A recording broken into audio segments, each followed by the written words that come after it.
Hello दोस्तों, कैसे हैं आप सब। दोस्तों, हमने लास्ट क्लास में कॉस्ट एंड मैनेजमेंट अकाउंटिंग का सिलेबस डिस्कस किया था और आज हम उस सिलेबस को स्टार्ट कर रहे हैं, जिसमें पहला ही चैप्टर आज हम डिस्कस करेंगे। दैट इज, पूरे चैप्टर का नाम तो है introduction to cost and management accounting, but उसके मैंने कहा आपको 3 पार्ट किए मैंने।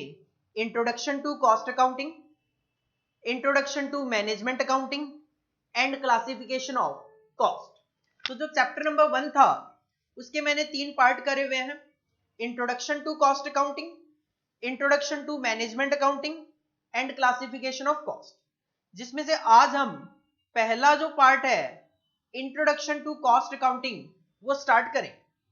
देखो, इंट्रोडक्शन टू कॉस्ट अकाउंटिंग की अगर मैं बात करूं तो इंट्रोडक्शन टू कॉस्ट अकाउंटिंग जो है हमारा, उसमें से मई 17 में 4 मार्क्स के 2 थ्योरी क्वेश्चन पूछे गए। इसका मतलब 8 नंबर के क्वेश्चन।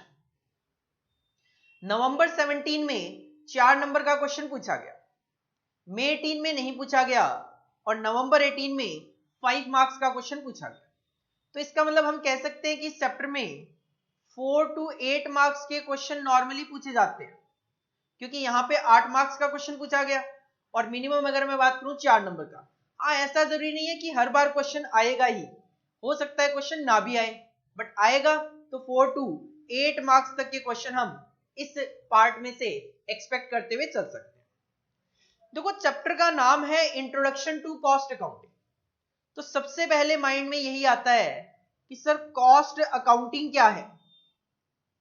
देखो, कॉस्ट अकाउंटिंग समझने से पहले आपको समझना चाहिए अकाउंटिंग, और इवन पहले हम डिस्कस कर लेते हैं कि ये जो चैप्टर है, ये जो पार्ट है, इसमें हमें कौन कौन से टॉपिक डिस्कस करने हैं। हमें इसमें टोटलिटी में 9 टॉपिक्स है जो कि डिस्कस करने हैं। सबसे पहले तो ऑफ कोर्स हम जानेंगे कि कॉस्ट क्या होता है। देन अकाउंटिंग जो वर्ड है वो आप थोड़ा पढ़ के आते हो, थोड़ा हम भी यहां पे डिस्कस कर लेंगे। तो जब कॉस्ट का मीनिंग जान लेंगे और अकाउंटिंग हमें पता है तो हम कॉस्ट अकाउंटिंग का मीनिंग समझेंगे। फिर हम ये जानेंगे कि कॉस्ट अकाउंटिंग की जरूरत क्या थी, what are the objectives of cost accounting. Then जब आप कॉस्ट अकाउंटिंग पढ़ोगे ऑब्जेक्टिव, तो उसमें आप देखोगे कि हमारे 2 ऑब्जेक्टिव होते हैं, cost control and cost reduction भी। तो हम देखेंगे कि कॉस्ट कंट्रोल और कॉस्ट रिडक्शन में क्या क्या डिफरेंसेस है। देन हम देखेंगे कि अगर एक ऑर्गेनाइजेशन कॉस्ट अकाउंटिंग सिस्टम अपनी ऑर्गेनाइजेशन में इंप्लीमेंट करने जा रही हो, अपनी ऑर्गेनाइजेशन में कॉस्ट अकाउंटिंग सिस्टम अगर अप्लाई करने जा रही हो, तो उनको कौन कौन से ऐसे फैक्टर हैं जिनको ध्यान में रखना चाहिए। इसी तरीके से जो कॉस्ट अकाउंटिंग सिस्टम होता है, क्या क्या उसमें फीचर्स हो कि हम उस कॉस्ट अकाउंटिंग को एक गुड कॉस्ट अकाउंटिंग सिस्टम बोल सके। इसके बाद हम मेथड्स ऑफ कॉस्टिंग जानेंगे, जो कि आपने बहुत सारे लास्ट क्लास में चैप्टर्स देखे थे। चैप्टर नंबर 8 था unit and batch costing, unit costing, batch costing, इसके बाद job costing, contract costing, process costing.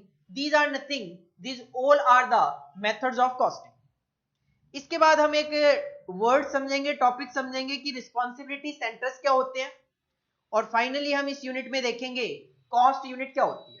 तो ये 9 टॉपिक हैं जो कि हमें इस part 1 of chapter 1 introduction to cost accounting में डिस्कस करना है।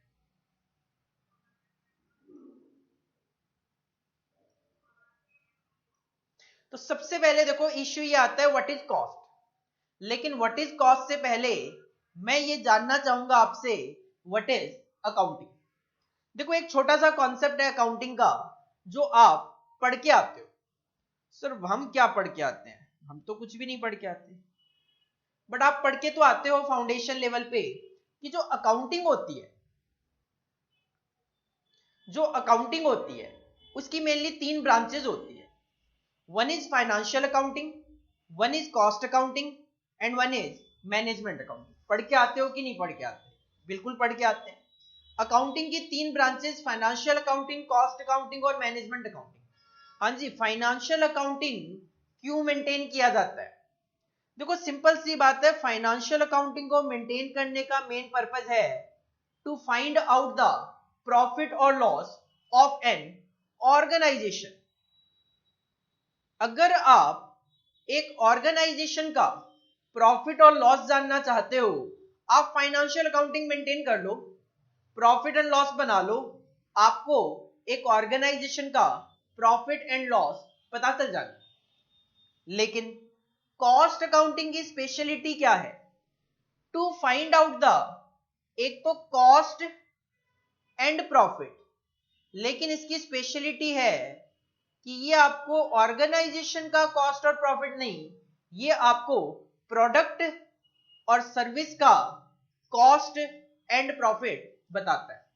अगर एक ऑर्गेनाइजेशन 5 तरीके के प्रोडक्ट बना रही होगी, तो financial accounting profit and loss तो आपको ऑर्गेनाइजेशन का प्रॉफिट और लॉस तो बता देगा, लेकिन प्रोडक्ट वाइज प्रॉफिट और लॉस नहीं बताएगा। जबकि कॉस्ट अकाउंटिंग आपको प्रोडक्ट वाइज कॉस्ट कैलकुलेट करके बताएगा, प्रोडक्ट वाइज प्रॉफिट आपको कैलकुलेट करके बताएगा, जिसके बेसिस पे मैनेजमेंट अकाउंटिंग में मैनेजमेंट इस डेटा को यूज करके डिसीजन ले सकते हैं। तो मैनेजमेंट अकाउंटिंग क्या है? मैनेजमेंट अकाउंटिंग में डिसीजन लिए जाते हैं किस बेसिस पे? On the basis of data receive. और मैनेजमेंट के पास डेटा कहां से आएगा? या तो फाइनेंशियल अकाउंटिंग का डेटा होगा वो, या फिर कॉस्ट अकाउंटिंग का डेटा होगा। तो अकाउंटिंग की 3 branches, financial accounting, cost accounting, management accounting. Financial accounting profit और लॉस ऑर्गेनाइजेशन का बताता है, जबकि cost accounting cost and profit या लॉस किसी प्रोडक्ट का बताता है। और मैनेजमेंट अकाउंटिंग फाइनेंशियल अकाउंटिंग और कॉस्ट अकाउंटिंग दोनों का डेटा यूज करके फ्यूचर में डिसीजन लेने की कोशिश करते हैं। क्लियर?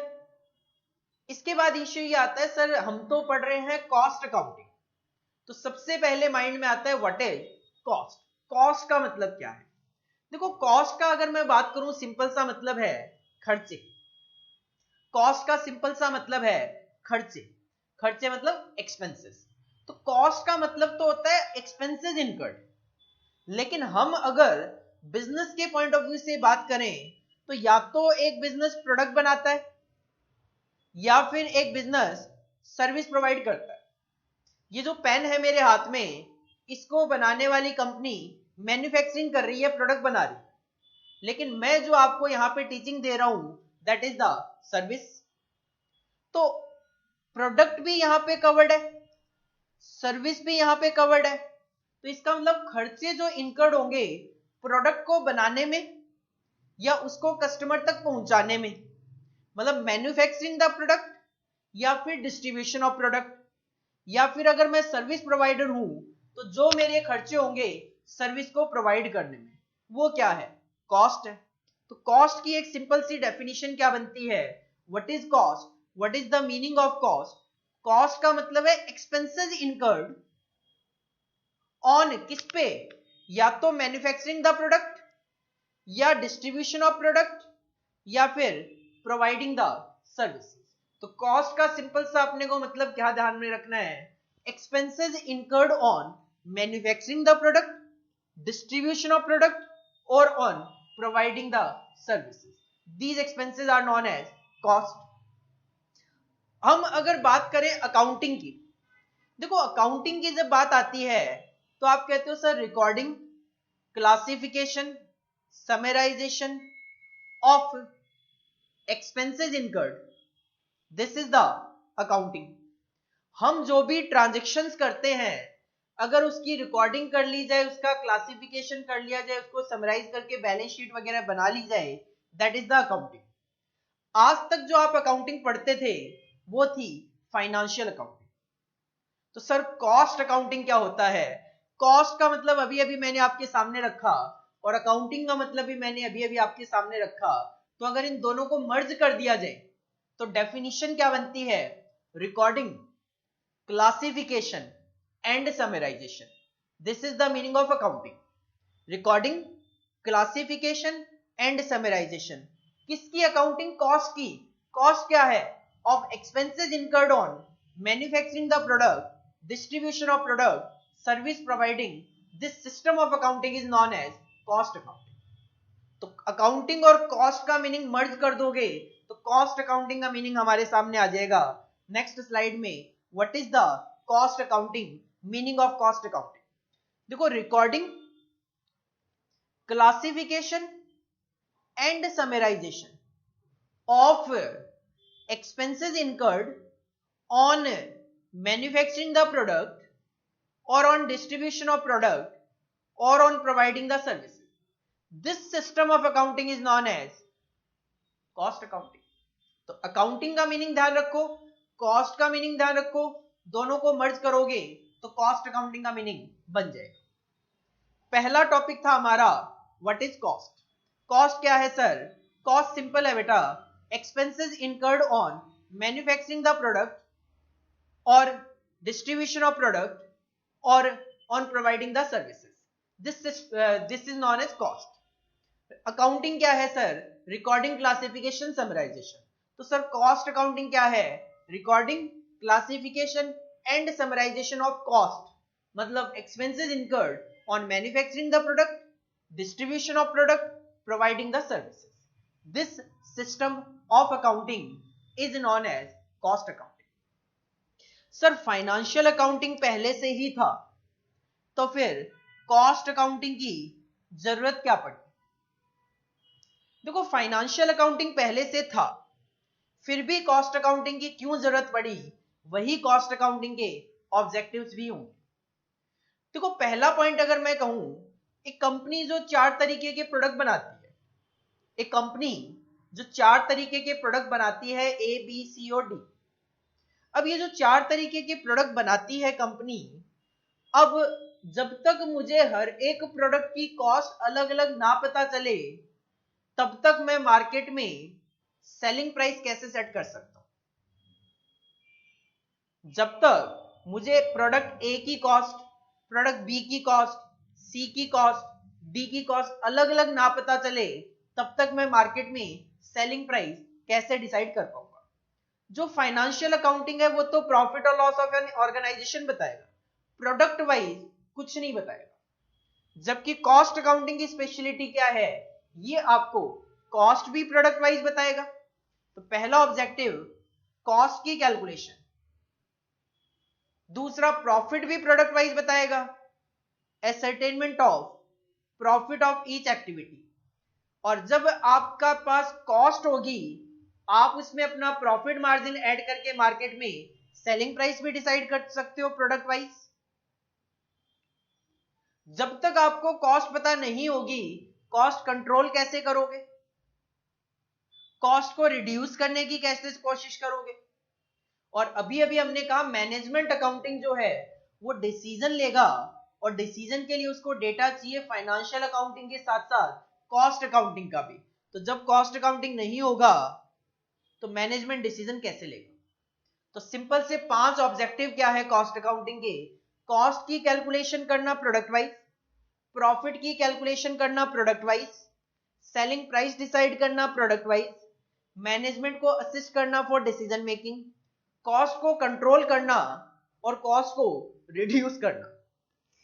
देखो, यहां पे इश्यू ये आता है, सर कॉस्ट कंट्रोल क्या है और कॉस्ट रिडक्शन क्या है? देखो, कॉस्ट रिडक्शन तो बड़ा सिंपल सा है।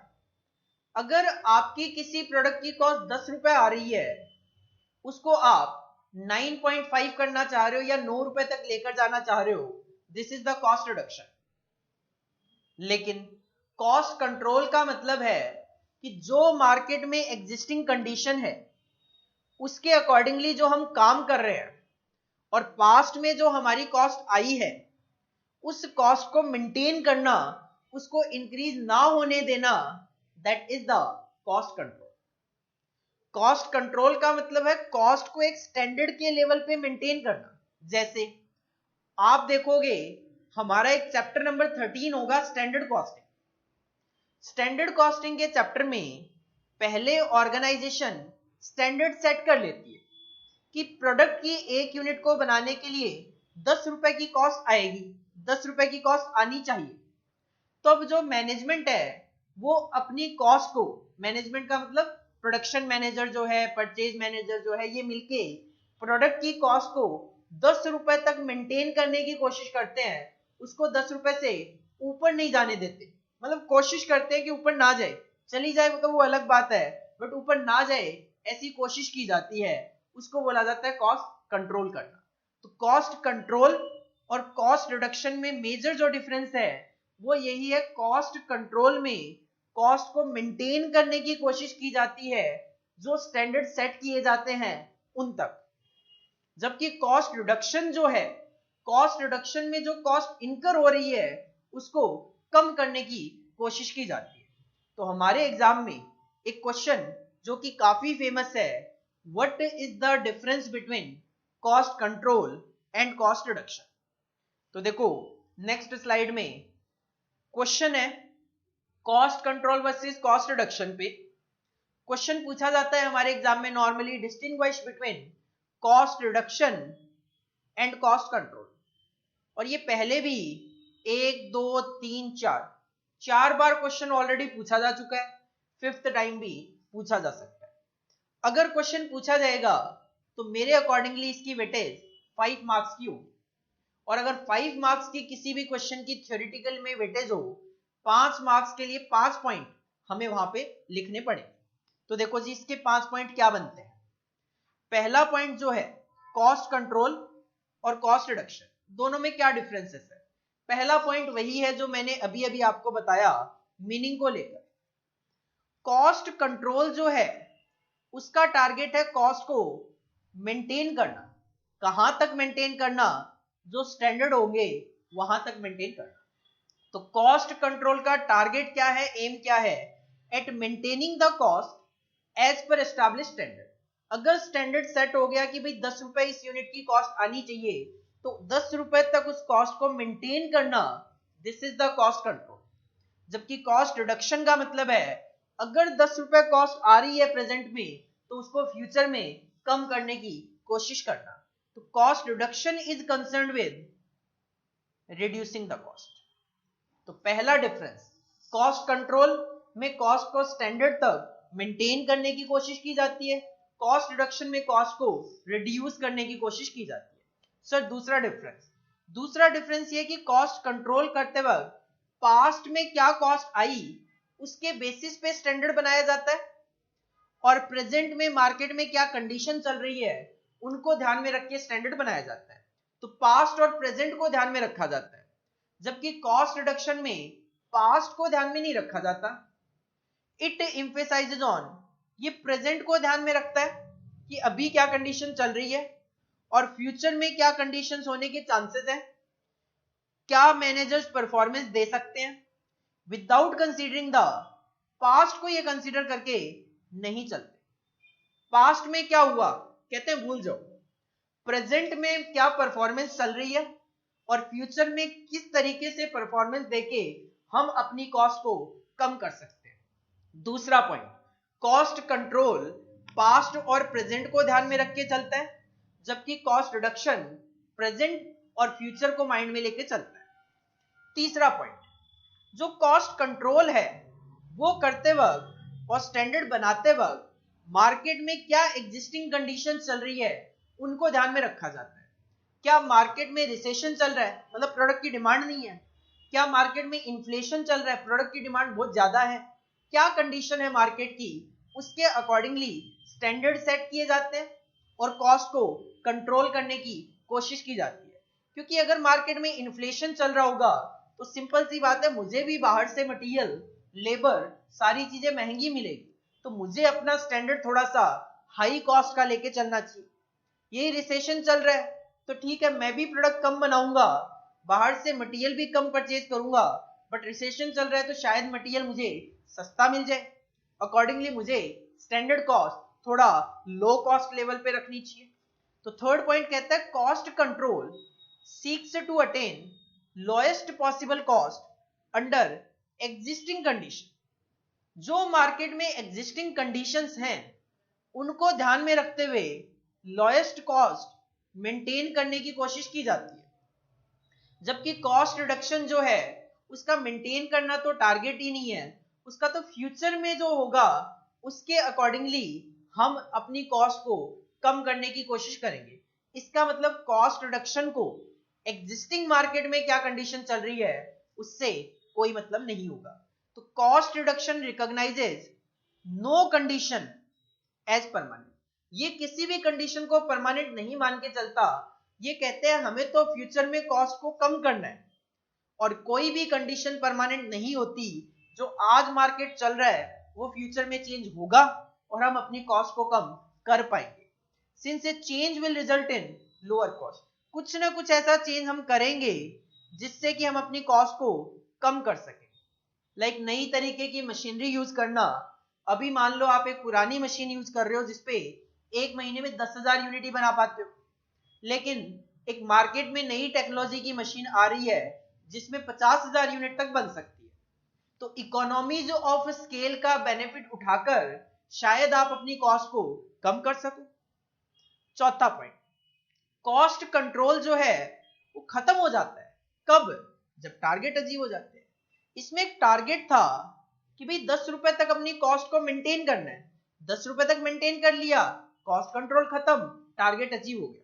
बट कॉस्ट रिडक्शन जो है वो एक भूख होती है। देखो कैसे, 10 रुपए की कॉस्ट को जब 9 रुपए 90 पैसे पे ले आओगे तो मैनेजमेंट कहेगा इसको 9 रुपए 70 पैसे पे लाने की कोशिश करो। जब 9 रुपए 70 पैसे पे ले आओगे मैनेजमेंट कहेगा और कोशिश करो इसको कम करने की। तो cost reduction has no visible end. जब तक पॉसिबल हो तब तक कॉस्ट को रिड्यूस करने की कोशिश करते रहो। और फाइनली कॉस्ट कंट्रोल में जैसे मैंने कहा कि 10 रुपए अगर स्टैंडर्ड सेट कर लिया तो आपका टारगेट हो गया कि मुझे 10 रुपए तक अपनी कॉस्ट को रोक कर चलना है। इसका मतलब it is a preventive function. इसमें आपको अपनी कॉस्ट को रोक कर रखना है 10 रुपए तक, लेकिन इसमें आपको रोक कर नहीं रखना।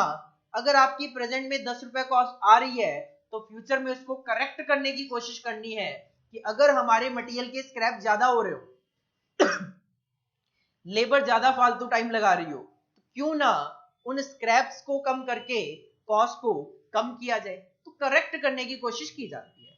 तो what is the difference between cost control and cost reduction? पहला, कॉस्ट कंट्रोल है maintaining the cost as per the established standard, जबकि कॉस्ट रिडक्शन है आपका रिड्यूसिंग द कॉस्ट। दूसरा, कॉस्ट कंट्रोल पास्ट और प्रेजेंट को माइंड में लेकर चलता है जब स्टैंडर्ड्स बनाए जाते हैं, और कॉस्ट रिडक्शन करते वक्त प्रेजेंट में क्या कॉस्ट है और फ्यूचर में हम इसको कैसे कम करने की कोशिश करें उसको माइंड में रखा जाता है। तीसरा, कॉस्ट कंट्रोल करते वक्त मार्केट में एग्जिस्टिंग कंडीशंस क्या चल रही है, रिसेशन, इन्फ्लेशन, इनको ध्यान में रखा जाता है। जबकि कॉस्ट रिडक्शन कहता है कोई भी कंडीशन परमानेंट नहीं होती, कुछ ना कुछ ऐसा चेंज जरूर हो सकता है जिससे कॉस्ट को कम किया जा सके।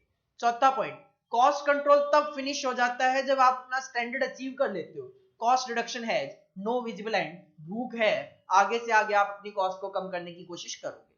कॉस्ट कंट्रोल में कॉस्ट को रोक कर रखना है, प्रिवेंटिव फंक्शन है, जबकि कॉस्ट रिडक्शन में कॉस्ट को कम करना है, करेक्टिव फंक्शन है। तो these are the 5 differences between cost control and cost reduction, जो कि हमें पता होने चाहिए क्योंकि एग्जाम पॉइंट ऑफ व्यू से काफी इंपॉर्टेंट क्वेश्चन माना जाता है। 4 टॉपिक। पहला, what is cost? Expenses incurred on manufacturing the product, distribution of product, providing the services. Cost accounting, recording, classification, summarization of expenses incurred on manufacturing the product, providing the service, distribution of product. This system of accounting is known as cost accounting. तीसरा topic, objective of cost accounting. Sir, cost calculate करना product wise, profit calculate करना product wise, selling price decide करना product wise, to assist the management in decision making, cost control and cost reduction. चौथा topic, what is the difference between cost control and cost reduction? Maintaining the cost, reducing the cost. Existing condition को ध्यान में रखना, no condition, किसी भी condition को ध्यान में ना रखना। पास्ट और प्रेजेंट, प्रेजेंट एंड फ्यूचर। खत्म हो जाएगा जब टारगेट अचीव हो जाएगा, no visible end. Preventive function है, करेक्टिव फंक्शन है। 4 टॉपिक हो गए अपने टोटलिटी में। चैप्टर में 9 टॉपिक्स है। Next topic, topic number 5। 5वां टॉपिक है हमारा, अगर एक ऑर्गेनाइजेशन अगर एक ऑर्गेनाइजेशन कॉस्ट अकाउंटिंग सिस्टम को अपनी ऑर्गेनाइजेशन में पहली बार अप्लाई करना चाहती है, उनको किन किन फैक्टर्स को ध्यान में रखना चाहिए? These are known as essential factors for installing cost accounting system. कि सर कौन कौन से फैक्टर ध्यान में रखने चाहिए एक ऑर्गेनाइजेशन में कॉस्ट अकाउंटिंग सिस्टम को इंस्टॉल करते वक्त? सबसे पहली बार आप अपनी ऑर्गेनाइजेशन में कॉस्ट अकाउंटिंग सिस्टम अप्लाई कर रहे हो तो कौन कौन से पॉइंट ध्यान में रखो? कहते हैं सबसे पहले तो आप ये जो कॉस्ट अकाउंटिंग सिस्टम इंस्टॉल कर रहे हो, क्यों कर रहे हो, वो ऑब्जेक्टिव माइंड में लेकर आओ। क्योंकि कॉस्ट अकाउंटिंग का ऑब्जेक्टिव तो कॉस्ट कैलकुलेशन भी है, प्रॉफिट कैलकुलेशन भी है, सेलिंग प्राइस को फिक्स करना भी है, कॉस्ट कंट्रोल, कॉस्ट रिडक्शन भी है, मैनेजमेंट को असिस्ट करना भी है। आपका क्या ऑब्जेक्टिव है? The objective of the costing system, कि कॉस्टिंग जो सिस्टम आप इंस्टॉल करने जा रहे हो, क्या ऑब्जेक्टिव है इसके पीछे? For example, whether it is being introduced for, क्या आप cost accounting system price fix करने के लिए इंस्टॉल कर रहे हो, या फिर for insisting A system of, या फिर आपका टारगेट कॉस्ट कंट्रोल है? तो पहला फैक्टर जो आपके माइंड में होना चाहिए कॉस्ट अकाउंटिंग सिस्टम को इंस्टॉल करते वक्त, वो क्या होना चाहिए? Sir, objective of the installation of cost accounting system.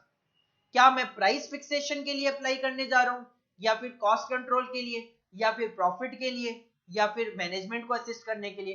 कौन सा आपका ऑब्जेक्टिव है? दूसरा, आपका जो बिजनेस है उस बिजनेस का नेचर क्या है? आपका जो बिजनेस है वो कौन सी इंडस्ट्री में काम करता है? एक है मैन्युफैक्चरिंग इंडस्ट्री, एक है सर्विस इंडस्ट्री। क्या इस पेन बनाने वाली कंपनी की कॉस्ट की कैलकुलेशन का तरीका और मेरी टीचिंग की सर्विसेज की कॉस्ट कैलकुलेशन का तरीका सेम होगा? ऑफ कोर्स नहीं। इसके अपने अलग तरीके के खर्चे होते हैं, मेरे अपने अलग तरीके के खर्चे होते हैं, तो दोनों की कॉस्ट कैलकुलेशन का तरीका सेम नहीं हो सकता। तो कहते हैं the industry in which business is operating, उसको माइंड में लेकर आओ। क्योंकि अगर आप सर्विस इंडस्ट्री में हो तो आपको सर्विस कॉस्टिंग यूज करनी पड़ेगी। अगर आप मैन्युफैक्चरिंग इंडस्ट्री में हो, सर्विस कॉस्टिंग वहां पे अप्लाई नहीं हो सकती। तीसरा पॉइंट, ऑर्गेनाइजेशन जो है आपकी, उसकी हायरार्की क्या है? से एग्जांपल, टॉप मैनेजमेंट, उसके बाद सीनियर मैनेजर, उसके बाद मैनेजर, उसके बाद असिस्टेंट मैनेजर, और उसके बाद से एग्जांपल सुपरवाइजर, उसके बाद वर्कर। क्या हर एक जो ये मैंने अभी अभी हायरार्की आपको बताई, क्या हर एक को कॉस्ट अकाउंटिंग से जो इंफॉर्मेशन चाहिए वो सेम हो? क्या वर्कर ये जानना चाहता है कि भाई कॉस्ट कितनी आनी चाहिए प्रोडक्ट को बनाने की? नहीं, उसको क्या मतलब, उसको तो अपने काम से मतलब है। वो तो कहीं ना कहीं प्रोडक्शन मैनेजर, परचेज मैनेजर, उनकी रिस्पॉन्सिबिलिटी है कि 50 रुपए तक कॉस्ट को मेंटेन करते हुए चलना है। Worker is not responsible for that. Worker तो क्या जानना चाहता है? वर्कर तो ये जानना चाहता है कि मैं अगर एक प्रोडक्ट की यूनिट बना रहा हूं तो ये कितने टाइम में बन जानी चाहिए, मैं उसके हिसाब से काम करने की कोशिश करता हूं। तभी तो वर्कर को स्टैंडर्ड टाइम बताए जाते हैं कि एक यूनिट को बनाने के लिए 3 घंटे लगने चाहिए। अगर आप 3 घंटे से कम पे काम कर लोगे, बोनस मिलेगा। तो वर्कर जानना चाहता है कितना बोनस मिलेगा। अगर आप 3 घंटे से ज्यादा लोगे तो पेनल्टी लगेगी, तो वर्कर जानना चाहता है कितनी पेनल्टी लगेगी। जबकि टॉप मैनेजमेंट जो है वो डिसीजन मेकिंग के लिए डेटा चाहिए उसको। वो पता करना चाहता है कि अगर एक ऑर्गेनाइजेशन 4 प्रोडक्ट बना रही है तो कहीं ऐसा तो नहीं है किसी प्रोडक्ट से लॉसेज हो रहे हो। अगर लॉसेज हो रहे हैं किसी प्रोडक्ट से तो क्या उसको फ्यूचर में कंटिन्यू करना चाहिए कि नहीं करना चाहिए? तो हर एक जो ऑर्गेनाइजेशन की हायरार्की पे, पोजीशन पे बंदे बैठे हैं, उनकी कॉस्ट अकाउंटिंग से अलग अलग इंफॉर्मेशन की रिक्वायरमेंट होती है। तो जो आप कॉस्ट अकाउंटिंग इंस्टॉल करने जा रहे हो, ध्यान रखना कि हर एक हायरार्की पे जो पोजीशन पे बंदा बैठा है, उनको जिस इंफॉर्मेशन की जरूरत हो वो information cost accounting system provide करवा सके। तो ऑर्गेनाइजेशन हायरार्की में यही लिखा हुआ है, कॉस्टिंग जो सिस्टम, जो भी आप कॉस्ट अकाउंटिंग सिस्टम इंस्टॉल करने जा रहे हो, should fulfil the information requirement of different levels of management. Top management की इंफॉर्मेशन भी प्रोवाइड करवाए, वर्कर को जो इंफॉर्मेशन चाहिए उसको वो भी मिले। फॉर एग्जाम्पल, टॉप मैनेजमेंट जो है उसका काम है decision making, is concern with corporate strategies banana, while operational level का मतलब होता है जो बंदे मैनेजर्स हैं, जो काम करवा रहे हैं एक तरीके से, सुपरवाइजर लेवल के जो बंदे हैं, needs the information on standard quantity to be consume, कि एक यूनिट को बनाने के लिए 2 केजी रॉ मटेरियल लगना चाहिए, 5 केजी रॉ मटेरियल लगना चाहिए, कितना लगना चाहिए, वो जानना चाहता है ऑपरेशनल लेवल का बंदा। तो हर एक बंदे की, हर एक पोजीशन, हर एक मैनेजर की कहीं ना कहीं अलग अलग इंफॉर्मेशन की रिक्वायरमेंट है। तो कॉस्ट अकाउंटिंग सिस्टम ऐसा होना चाहिए जो हर एक हायरार्की के बंदे की इंफॉर्मेशन रिक्वायरमेंट को सेटिस्फाई कर सके। Sir 3 point cost accounting system install करते वक्त किन किन पॉइंट्स का ध्यान रखना चाहिए। पहला, ऑब्जेक्टिव, क्यों कॉस्ट अकाउंटिंग सिस्टम इंस्टॉल कर रहे हो, प्राइस फिक्स करने के लिए या कॉस्ट कंट्रोल के लिए। दूसरा, आपका जो बिजनेस का नेचर है वो क्या है, आप कौन सी इंडस्ट्री में काम कर रहे हो, क्योंकि मैन्युफैक्चरिंग इंडस्ट्री और सर्विस इंडस्ट्री की कॉस्ट कैलकुलेशन का तरीका सेम नहीं हो सकता। अगर आप सर्विस कॉस्टिंग में जा रहे हो, इसका मतलब आप सर्विस प्रोवाइड कर रहे हो। मैन्युफैक्चरिंग ऑर्गेनाइजेशन के लिए हमारे पास प्रोसेस कॉस्टिंग वगैरह, कॉस्ट शीट वगैरह काफी सारे तरीके हैं। तीसरा, ऑर्गेनाइजेशन की हिरार्की को ध्यान में रखते हुए कॉस्ट अकाउंटिंग सिस्टम बनाना चाहिए कि कॉस्ट अकाउंटिंग सिस्टम हर एक बंदे की जो इंफॉर्मेशन रिक्वायरमेंट है उसको सेटिस्फाई कर सके। सर चौथा पॉइंट आपका नो योर प्रोडक्ट, कि आपका प्रोडक्ट क्या है, क्योंकि हर एक प्रोडक्ट की कॉस्ट कैलकुलेशन का तरीका सेम नहीं हो सकता। अगर आप रेडीमेड गारमेंट्स बना रहे हो और अगर आप कार्स बना रहे हो, दोनों की कॉस्ट की कैलकुलेशन का तरीका बिल्कुल अलग अलग हो सकता है। तो कहते हैं नेचर ऑफ प्रोडक्ट, आपका प्रोडक्ट का नेचर क्या है उससे डिटरमाइन होगा कि आप कौन सा मेथड ऑफ कॉस्टिंग फॉलो करोगे। जैसे कि यहां पे एक एग्जांपल गिवन है कि पेरिशेबल जो प्रोडक्ट होते हैं, पेरिशेबल प्रोडक्ट मतलब जो बहुत जल्दी खराब हो जाते हैं, ब्रेड हो गए, दूध वगैरह, मिल्क वगैरह, ये सारी चीजें क्या जल्दी खराब हो जाती है। इनके लिए जो सिस्टम फॉलो किया जाता है वो किया जाता है मार्जिनल कॉस्टिंग। किस लिए, देखो सिंपल सी बात है, अगर एक प्रोडक्ट है उसकी मान लो एक कंपनी ने 10,000 यूनिट बनाई, एक प्रोडक्ट की एक कंपनी ने 10,000 यूनिट बनाई, उसकी 4 दिन की लाइफ है, उस प्रोडक्ट की 4 दिन की लाइफ है, कंपनी ने 10,000 यूनिट एक पर्टिकुलर डे बनाई, पहले दिन 2,000 यूनिट बिक गई, दूसरे दिन भी 2,000 यूनिट बिक गई, तीसरे दिन भी 2,000 यूनिट बिक गई। 10,000 में से 2,000 करके 3 दिन में 6,000 यूनिट आपकी बिक गई। अब फोर्थ डे जो कि लास्ट डे है, एक्सपायरी डेट है, उस दिन 4,000 यूनिट मेरे पास पड़ी हुई है। तो एस्टिमेशन तो यही कहता है कि मैक्सिमम टू मैक्सिमम 2,000 यूनिट और बिक जाएगी, लेकिन 2,000 यूनिट खराब हो जाएगी। तो इस सिचुएशन में ऑर्गेनाइजेशन जानना चाहती है कि कम से कम किस प्राइस पे मैं इसको बेच दूं, लॉसेस भी ना हो, सारा माल भी निकल जाए।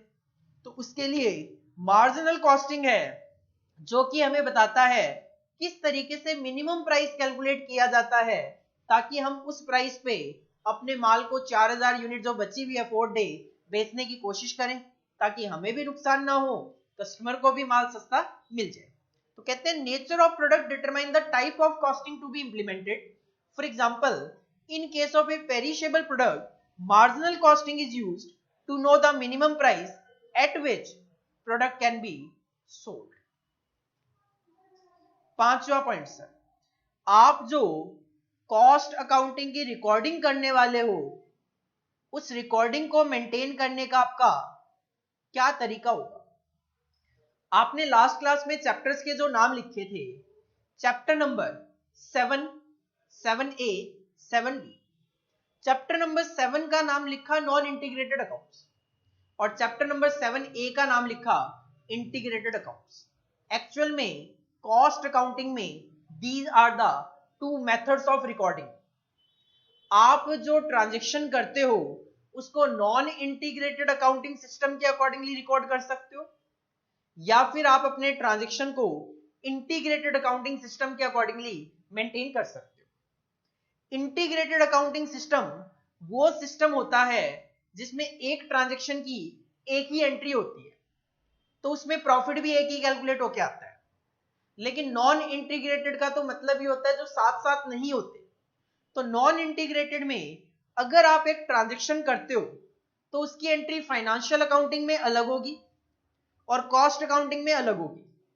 और कुछ ट्रांजैक्शन ऐसे भी होते हैं जो केवल और केवल फाइनेंशियल अकाउंटिंग में रिकॉर्ड हो जाते हैं और कॉस्ट अकाउंटिंग में रिकॉर्ड नहीं हो पाते। हम कॉस्ट शीट के चैप्टर में इसको डिस्कस भी करेंगे और बाद में आगे जाके नॉन इंटीग्रेटेड और इंटीग्रेटेड में भी डिस्कस करेंगे। अब जब मैंने कहा कुछ ट्रांजैक्शन ऐसे होते हैं जो फाइनेंशियल अकाउंटिंग में रिकॉर्ड हो जाएंगे, कॉस्ट अकाउंटिंग में रिकॉर्ड नहीं होंगे, इसका मतलब फाइनेंशियल अकाउंटिंग का प्रॉफिट अलग आएगा और कॉस्ट अकाउंटिंग का प्रॉफिट अलग आएगा। तो इस सिचुएशन में तो हमें रिकॉन्सिलिएशन भी बनाना पड़ता है। तो you have to decide the manner in which cost and financial accounts are maintain. किस मैनर में आप इसको मेंटेन करोगे, whether these are maintained in, क्या आप इन दोनों को इंटीग्रेटेड फॉर्म में मेंटेन करोगे ताकि आपको रिकॉन्सिलिएशन ना बनाना पड़े, या फिर these are maintained in non integrated form, या फिर आप इनको नॉन इंटीग्रेटेड फॉर्म में मेंटेन करोगे और जब नॉन इंटीग्रेटेड फॉर्म में मेंटेन करोगे तो and organisation will prepare reconciliation. तो इस सिचुएशन में ऑर्गेनाइजेशन को रिकॉन्सिलिएशन बनाना पड़ेगा। तो डिसाइड करो आपका method of maintenance of cost record क्या होगा। और जो लास्ट पॉइंट है दैट इज, आप देखो आपकी ऑर्गेनाइजेशन पे कौन कौन से स्टैट्यूटरी कंप्लायंस अप्लाई होते हैं और क्या आपको ऑडिट वगैरह भी करवाना है। जैसे फाइनेंशियल अकाउंट्स का ऑडिट होता है वैसे कॉस्ट अकाउंटिंग का भी ऑडिट होता है, कॉस्ट ऑडिट। जैसे अकाउंट्स में अकाउंटिंग स्टैंडर्ड होते हैं वैसे कॉस्ट में कॉस्ट अकाउंटिंग स्टैंडर्ड होते हैं। तो क्या आप पे कोई कॉस्ट अकाउंटिंग स्टैंडर्ड अप्लाई होता है, क्या आपको कॉस्ट ऑडिट करवाना है, उसके अकॉर्डिंगली आप अपना कॉस्ट अकाउंटिंग सिस्टम इंस्टॉल करते हुए चलो। स्टैट्यूटरी का मतलब होता है मैंडेटरी, कंप्लायंस का मतलब होता है प्रोविजंस। तो जो प्रोविजन गवर्नमेंट की तरफ से मैंडेटरी है और क्या आपको उनका ऑडिट भी करवाना है, तो record are to be maintained. तो जो आप रिकॉर्ड मेंटेन करो वो ऐसे करो टू कंप्लाई विद, ताकि वो जो प्रोविजंस है गवर्नमेंट के बताए हुए एक्ट के अकॉर्डिंगली उसके अकॉर्डिंगली करो, and applicable cost accounting standard to be follow. और अगर आप पे कोई कॉस्ट अकाउंटिंग स्टैंडर्ड अप्लाई होता है तो भी आपको उसको फॉलो करना पड़ेगा। तो कॉस्ट अकाउंटिंग सिस्टम ऐसा होना चाहिए जो स्टैट्यूटरी कंप्लायंस और कॉस्ट अकाउंटिंग सिस्टम को भी कॉस्ट अकाउंटिंग स्टैंडर्ड्स को भी फॉलो कर सके। तो सर 6 पॉइंट है अपने पास।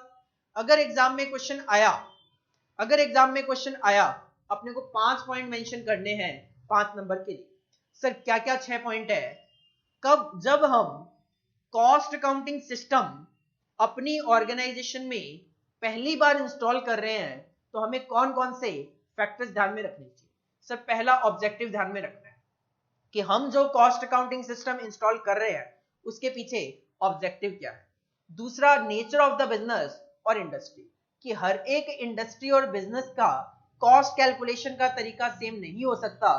तो आप किस बिजनेस में हो, किस इंडस्ट्री में हो, उसी के अकॉर्डिंगली आपको अपनी कॉस्ट कैलकुलेट करनी पड़ेगी। तीसरा, आप अपने प्रोडक्ट को जानो, नो द प्रोडक्ट, क्योंकि प्रोडक्ट जो बनाओगे उसके अकॉर्डिंगली आपको अपना मेथड ऑफ कॉस्टिंग फॉलो करते हुए चलना। चौथा sir maintenance, method of maintenance of cost record, non integrated के लिए जाओगे, इंटीग्रेटेड के लिए जाओगे, कौन से मेथड के लिए जाओगे, statutory compliances and audit, and sixth one is organisation hierarchy. These are the 6 point, जिसमें से अगर आप 5 नंबर के लिए 5 पॉइंट भी मेंशन कर दोगे, 5 में से 5 नंबर आपको एग्जामिनर दे सकता है।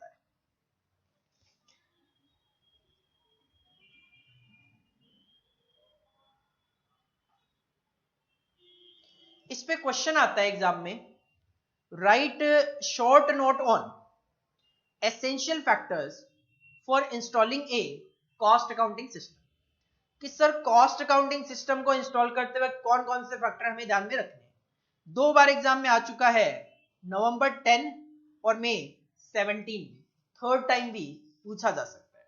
तो हमने कितने टॉपिक कवर कर लिए, हमने 5 टॉपिक कवर कर लिए। मैं आपको कहूंगा अब आप ये एक बार कॉपी कर लो, ज्यादा बेटर है। हालांकि आपके नोट्स में देखो ये सारी चीजें लिखी हुई है, बट फिर भी बेटर है कि अगर आपके पास कॉपी में ही सारी चीजें हो, क्या दिक्कत है, क्यों आप कुछ चीजें अपनी कॉपी में से पढ़ो, कुछ चीजें बुक निकाल के पढ़ो। बेटर है कि आप अपनी कॉपी निकालो, बुक केवल और केवल प्रैक्टिकल क्वेश्चन देखने के लिए रेफर की जाए तो ज्यादा बेटर है, ताकि एग्जाम में रिवीजन करने में मुझे आसानी हो। चलो जी, हेडिंग डालो एक, चैप्टर नंबर 1।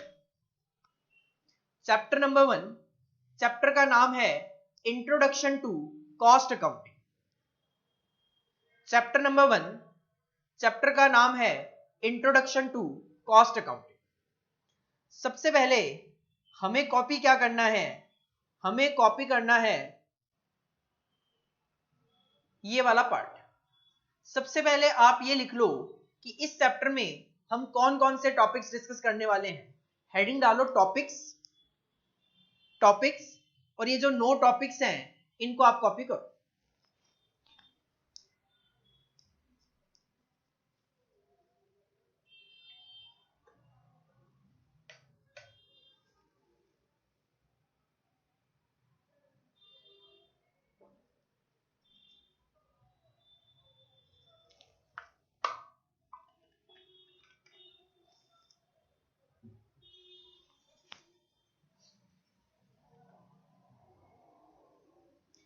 देन इसके बाद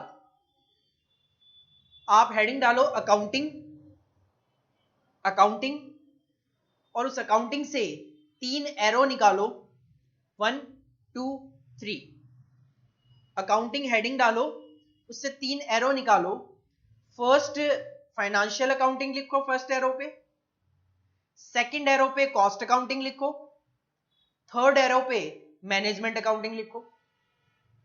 फर्स्ट एरो पे फाइनेंशियल अकाउंटिंग, सेकंड एरो पे कॉस्ट अकाउंटिंग, थर्ड एरो पे management accounting. Then financial accounting के नीचे एक एरो निकालते हुए लिखो to find out the profit of और लॉस ऑफ एन ऑर्गेनाइजेशन। इसी तरीके से कॉस्ट अकाउंटिंग से एक एरो निकालते हुए to find out the cost and profit of a product और सर्विस। और मैनेजमेंट अकाउंटिंग से एक एरो निकालते हुए used for decision making on the basis of data received from financial and cost accounting. Heading होगी accounting, उससे 3 arrow, financial accounting, cost accounting, management accounting, तीनों से एक एक एरो, और पर्पस कि किन किन पर्पस के लिए ये मेंटेन किए जाते हैं।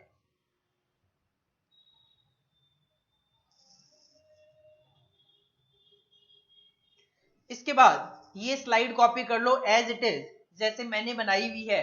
मीनिंग ऑफ कॉस्ट, एक एरो निकालो, expenses incurred on, 3 arrow, manufacturing the product, distribution of product, providing the services.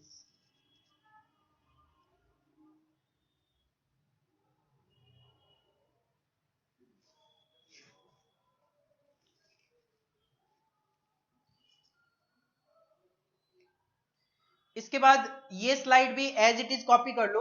Meaning of cost accounting, recording, classification and summarization of, इससे एक एरो निकालो, expenses incurred on, 3 arrow, manufacturing the product, distribution of product, providing the services, और इसके नीचे this system of accounting is known as cost accounting.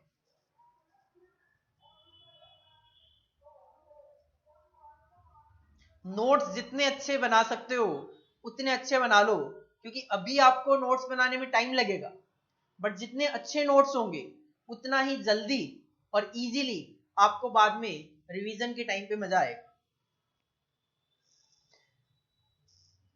Next heading डालो objectives of cost accounting, और ये 5 objective लिख लो।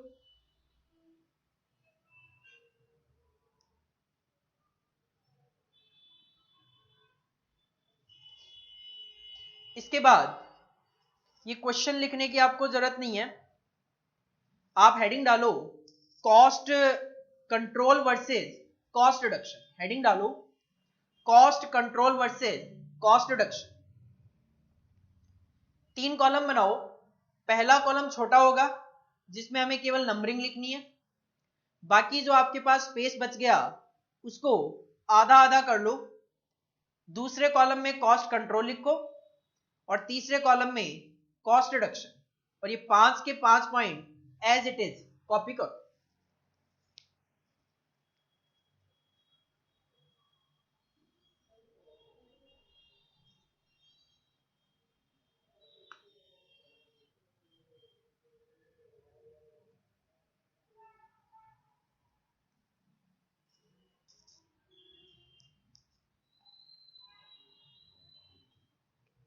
इसके बाद हेडिंग डालो essential factors for installing cost accounting system. Heading put करो अपनी कॉपी में essential factors for installing cost accounting system, और पहले ये 3 पॉइंट कॉपी करो।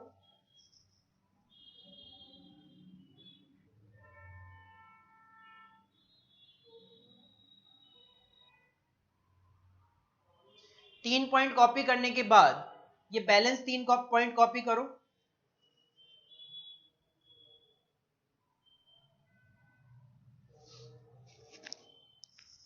तो सारी की सारी चीजें अगर कॉपी में होगी, रिवीजन के टाइम पे बड़ी आसानी होगी आपके लिए।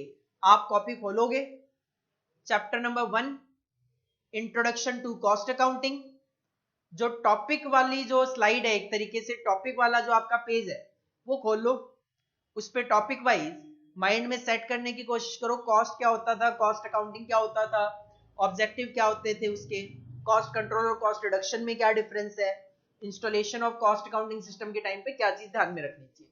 जो जो चीजें याद है वेल गुड, एक एक मिनट में रिवाइज हो जाएगा। जो चीजें याद नहीं है आगे पेज खोल के देख लो कि हाँ ये पॉइंट हम भूल गए, याद कर लेते। 9 में से 5 पॉइंट हो गए हमारे। नेक्स्ट टॉपिक पे चलते हैं। नेक्स्ट टॉपिक है हमारा features of a good cost accounting system. कि एक कॉस्ट अकाउंटिंग सिस्टम अगर किसी ऑर्गेनाइजेशन में है तो उसमें क्या क्या फीचर्स हो कि मैं ये बोल सकूं हाँ ये एक अच्छा कॉस्ट अकाउंटिंग सिस्टम है, ये एक गुड कॉस्ट अकाउंटिंग सिस्टम है। देखो क्या क्या होना चाहिए, इट शुड बी, एक तो ये टेलर मेड होना चाहिए। टेलर मेड का मतलब होता है फ्लेक्सिबल, क्योंकि कंडीशंस मार्केट में होती रहेगी चेंज। अगर मार्केट में कंडीशन चेंज होगी तो उसके अकॉर्डिंगली आपको अपना कॉस्ट अकाउंटिंग सिस्टम भी चेंज करना पड़ेगा। प्रैक्टिकल होना चाहिए, हवा में ना हो, जो इंप्लीमेंट हो सके एक्चुअल में वैसा ही कॉस्ट अकाउंटिंग सिस्टम बनाना है। सिंपल होना चाहिए जिसको सभी समझ सकें, टॉप मैनेजमेंट से लेवल से लेकर वर्कर लेवल तक का हर बंदा कॉस्ट अकाउंटिंग सिस्टम को समझ सके। एंड कैपेबल होना चाहिए of meeting the requirement of A business concern. और हम जो कॉस्ट अकाउंटिंग सिस्टम का ऑब्जेक्टिव सेट करके बैठे हैं कम से कम वो उसको मीट आउट करे। तो पहला पॉइंट टेलर मेड होना चाहिए, प्रैक्टिकल होना चाहिए, सिंपल होना चाहिए एंड कैपेबल होना चाहिए, ताकि वो हमारे बिजनेस कंसर्न की रिक्वायरमेंट को सेटिस्फाई कर सके। दूसरा पॉइंट, जो आप कॉस्ट अकाउंटिंग सिस्टम मेंटेन करते वक्त डेटा यूज कर रहे हो, data use by the system should be accurate. अगर मैं एक प्रोडक्ट की कॉस्ट कैलकुलेट करना चाह रहा हूं मटेरियल लेबर के खर्च से, मैं हूं एक अकाउंटेंट जो कॉस्ट अकाउंटिंग सिस्टम मेंटेन कर रहा हूं, मैंने प्रोडक्शन मैनेजर से पूछा भाई साहब मटेरियल की क्या कॉस्ट है, उन्होंने तुक्के में ही बता दिया कि 50 रुपए, जबकि एक्चुअल में वो 50 रुपए नहीं वो 60 रुपीज है। तो अगर मेरे पास डेटा ही गलत आएगा तो इसका मतलब मैं अकाउंटिंग भी गलत करूंगा और उस अकाउंटिंग के बेसिस पे मैनेजमेंट जो डिसीजन लेगा वो भी गलत होगा। तो data used by the system should be accurate, otherwise क्या होगा, इट में डिस्टोर्ट मतलब खत्म कर देना, बेकार कर देना the output of the system. Otherwise जो सिस्टम का आउटपुट आएगा, रिजल्ट आएगा, वो बेकार आएगा, गलत आएगा, जिससे आप गलत ही डिसीजन ले सकते हो। तीसरा पॉइंट, देखो कॉस्ट अकाउंटिंग सिस्टम को इंस्टॉल करते वक्त आपको बहुत सारे हार्डवेयर, सॉफ्टवेयर, इक्विपमेंट वगैरह की जरूरत पड़ेगी, कॉस्ट अकाउंटेंट की जरूरत पड़ेगी, तो उनके लिए खर्चे भी लगेंगे। तो जो भी आप कॉस्ट अकाउंटिंग सिस्टम इंस्टॉल कर रहे हो और अपनी ऑर्गेनाइजेशन में ऑपरेट कर रहे हो, उसके लिए जो कॉस्ट आ रही है, उसके लिए जो खर्चे आ रहे हैं, उससे फायदे भी हो कुछ ना कुछ, तो cost of installing and operating the system should justify the result, कि जो आप कॉस्ट अकाउंटिंग सिस्टम से रिजल्ट जनरेट कर पा रहे हो, उसके लिए इतना खर्चा लगाना क्या ठीक है, वो इस चीज को जस्टिफाई करे। मतलब अगर आप कहो कि हम कॉस्ट अकाउंटिंग सिस्टम के बेसिस पे डिसीजंस लेते हैं, कॉस्ट अकाउंटिंग सिस्टम जो है हर साल उसको ऑपरेट करने की कॉस्ट 100 करोड़ रुपए की आती है, और हम जो डिसीजन लेते हैं उससे नॉर्मली हम 500 करोड़ रुपए तक के प्रॉफिट कमा लेते हैं। इसका मतलब जो कॉस्ट आप लगा रहे हो that will justify the result. लेकिन अगर आप 100 करोड़ रुपए लगा के केवल और केवल 50 करोड़ रुपए का ही प्रॉफिट जनरेट करो मान लो हर साल, तो हर साल कॉस्ट तो लग रही है अकाउंटिंग सिस्टम को मेंटेन करने की 100 करोड़, और उससे जो डिसीजन वगैरह आप लेते हो इससे प्रॉफिट केवल 50 करोड़ का होता है। इसका मतलब जो आप इंस्टॉल और ऑपरेटिंग के लिए कॉस्ट लगा रहे हो कॉस्ट अकाउंटिंग के लिए, that will not justify the result. 3 point sir क्या है? पहला, cost accounting system tailor made होना चाहिए, प्रैक्टिकल होना चाहिए, सिंपल होना चाहिए और कैपेबल होना चाहिए, जो आपके बिजनेस की कंसर्न की रिक्वायरमेंट को सेटिस्फाई कर सके। दूसरा पॉइंट, कॉस्ट अकाउंटिंग सिस्टम जो डेटा यूज कर रहे हैं वो एक्यूरेट होना चाहिए, अदरवाइज डिसीजन गलत होंगे। तीसरा पॉइंट, जो आप कॉस्ट अकाउंटिंग सिस्टम को इंस्टॉल और ऑपरेट करने में खर्चे लगा रहे हो that should justify the result. चौथा पॉइंट, कॉस्ट अकाउंटिंग सिस्टम को 2 लोगों का सपोर्ट होना चाहिए, एक तो टॉप मैनेजमेंट का और एक जो कॉस्ट अकाउंटिंग सिस्टम को यूज करेंगे उन डिपार्टमेंट्स का। Cost accounting system should have the support of top management of the concern, क्योंकि जब तक टॉप मैनेजमेंट का सपोर्ट नहीं होगा कॉस्ट अकाउंटिंग सिस्टम इंस्टॉल और ऑपरेट नहीं होगा, और अगर उसको प्रॉपर्ली यूज ना किया जाए डिपार्टमेंट्स के द्वारा तो फिर सिस्टम डिस्टॉर्ट हो जाएगा। तो the system should have the necessary support from all the user, department का भी सपोर्ट होना चाहिए। तो सपोर्ट किसका? 2 लोगों का, टॉप मैनेजमेंट का और यूजर डिपार्टमेंट का। और लास्ट पॉइंट है, कॉस्ट अकाउंटिंग सिस्टम में यूनिफॉर्मिटी होनी चाहिए, कंसिस्टेंसी होनी चाहिए। किस चीज को लेकर? क्लासिफिकेशन को लेकर। अगर लास्ट ईयर किसी एक्सपेंस को आप डायरेक्ट एक्सपेंस बोल रहे हो तो नेक्स्ट ईयर भी डायरेक्ट एक्सपेंस में ही लिखना। लास्ट ईयर अगर इनडायरेक्ट एक्सपेंस बोल रहे हो किसी एक्सपेंस को, नेक्स्ट ईयर भी इनडायरेक्ट एक्सपेंस ही लिखना। तो क्लासिफिकेशन जो कर रहे हो खर्चों का, उसकी में यूनिफॉर्मिटी और कंसिस्टेंसी होनी चाहिए। ट्रीटमेंट की बात करूं, हमारे कॉस्ट अकाउंटिंग में कुछ ट्रीटमेंट होते हैं। लाइक मैं बात करूं लॉसेस। देखो लॉसेस हमेशा 2 तरीके के हो सकते हैं, एक होते हैं नॉर्मल लॉसेस, एक होते हैं अबनॉर्मल लॉसेस। नॉर्मल लॉसेस वो लॉसेस होते हैं जो मेरी कंपनी को होते हैं तो बाकी कंपनीज को भी होते हैं इन द सेम इंडस्ट्री। अगर मैं किसी कपड़े से शर्ट बनाता हूं तो अगर 2 मीटर के कपड़े में 10% वेस्टेज होता है, तो अगर कोई दूसरी कंपनी जो शर्ट बनाएगी क्लॉथ से, उसका भी 10% लॉस होता ही है, तो that is the normal loss. लेकिन मैंने किसी गलती की वजह से कटिंग गलत कर दी जिसकी वजह से 50% कपड़ा वेस्ट हो गया, पूरा का पूरा 100% कपड़ा वेस्ट हो गया, ये गलती केवल और केवल मेरी है, बाकी कंपनियों में सेम टाइम पे सेम गलती तो नहीं होने वाली। This is the abnormal loss. वो लॉसेज जो पहले से ही एक्सपेक्टेड होते हैं नॉर्मल लॉसेज होते हैं, और वो लॉसेज जो पहले से एक्सपेक्टेड नहीं होते लेकिन लॉसेज हो जाते हैं, आग लग जाना, चोरी हो जाना, these are the abnormal losses. पूरे कॉस्ट अकाउंटिंग में इन लॉसेज का एक ही ट्रीटमेंट है। नॉर्मल लॉस की कॉस्ट हम कस्टमर से रिकवर कर लेते हैं।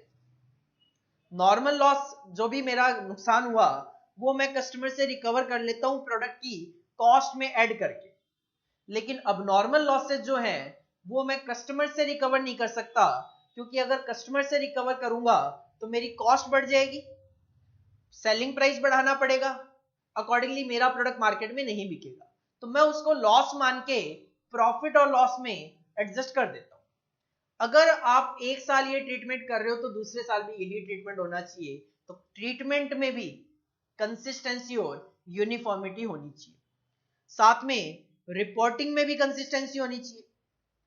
मान लो टॉप मैनेजमेंट है, सीनियर मैनेजर है, देन मैनेजर है, असिस्टेंट मैनेजर है। असिस्टेंट मैनेजर नॉर्मली रिपोर्टिंग किसको करे? मैनेजर को, और मैनेजर किसको रिपोर्टिंग करे? सीनियर मैनेजर को।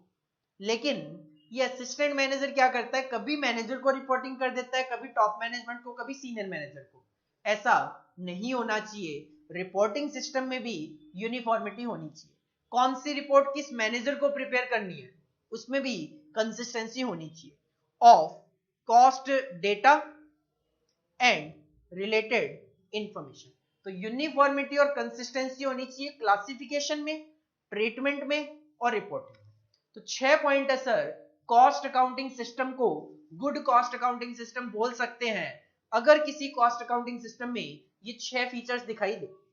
पहला, cost accounting system tailor made हो, प्रैक्टिकल हो, सिंपल हो और कैपेबल हो of meeting the requirement of the business concern.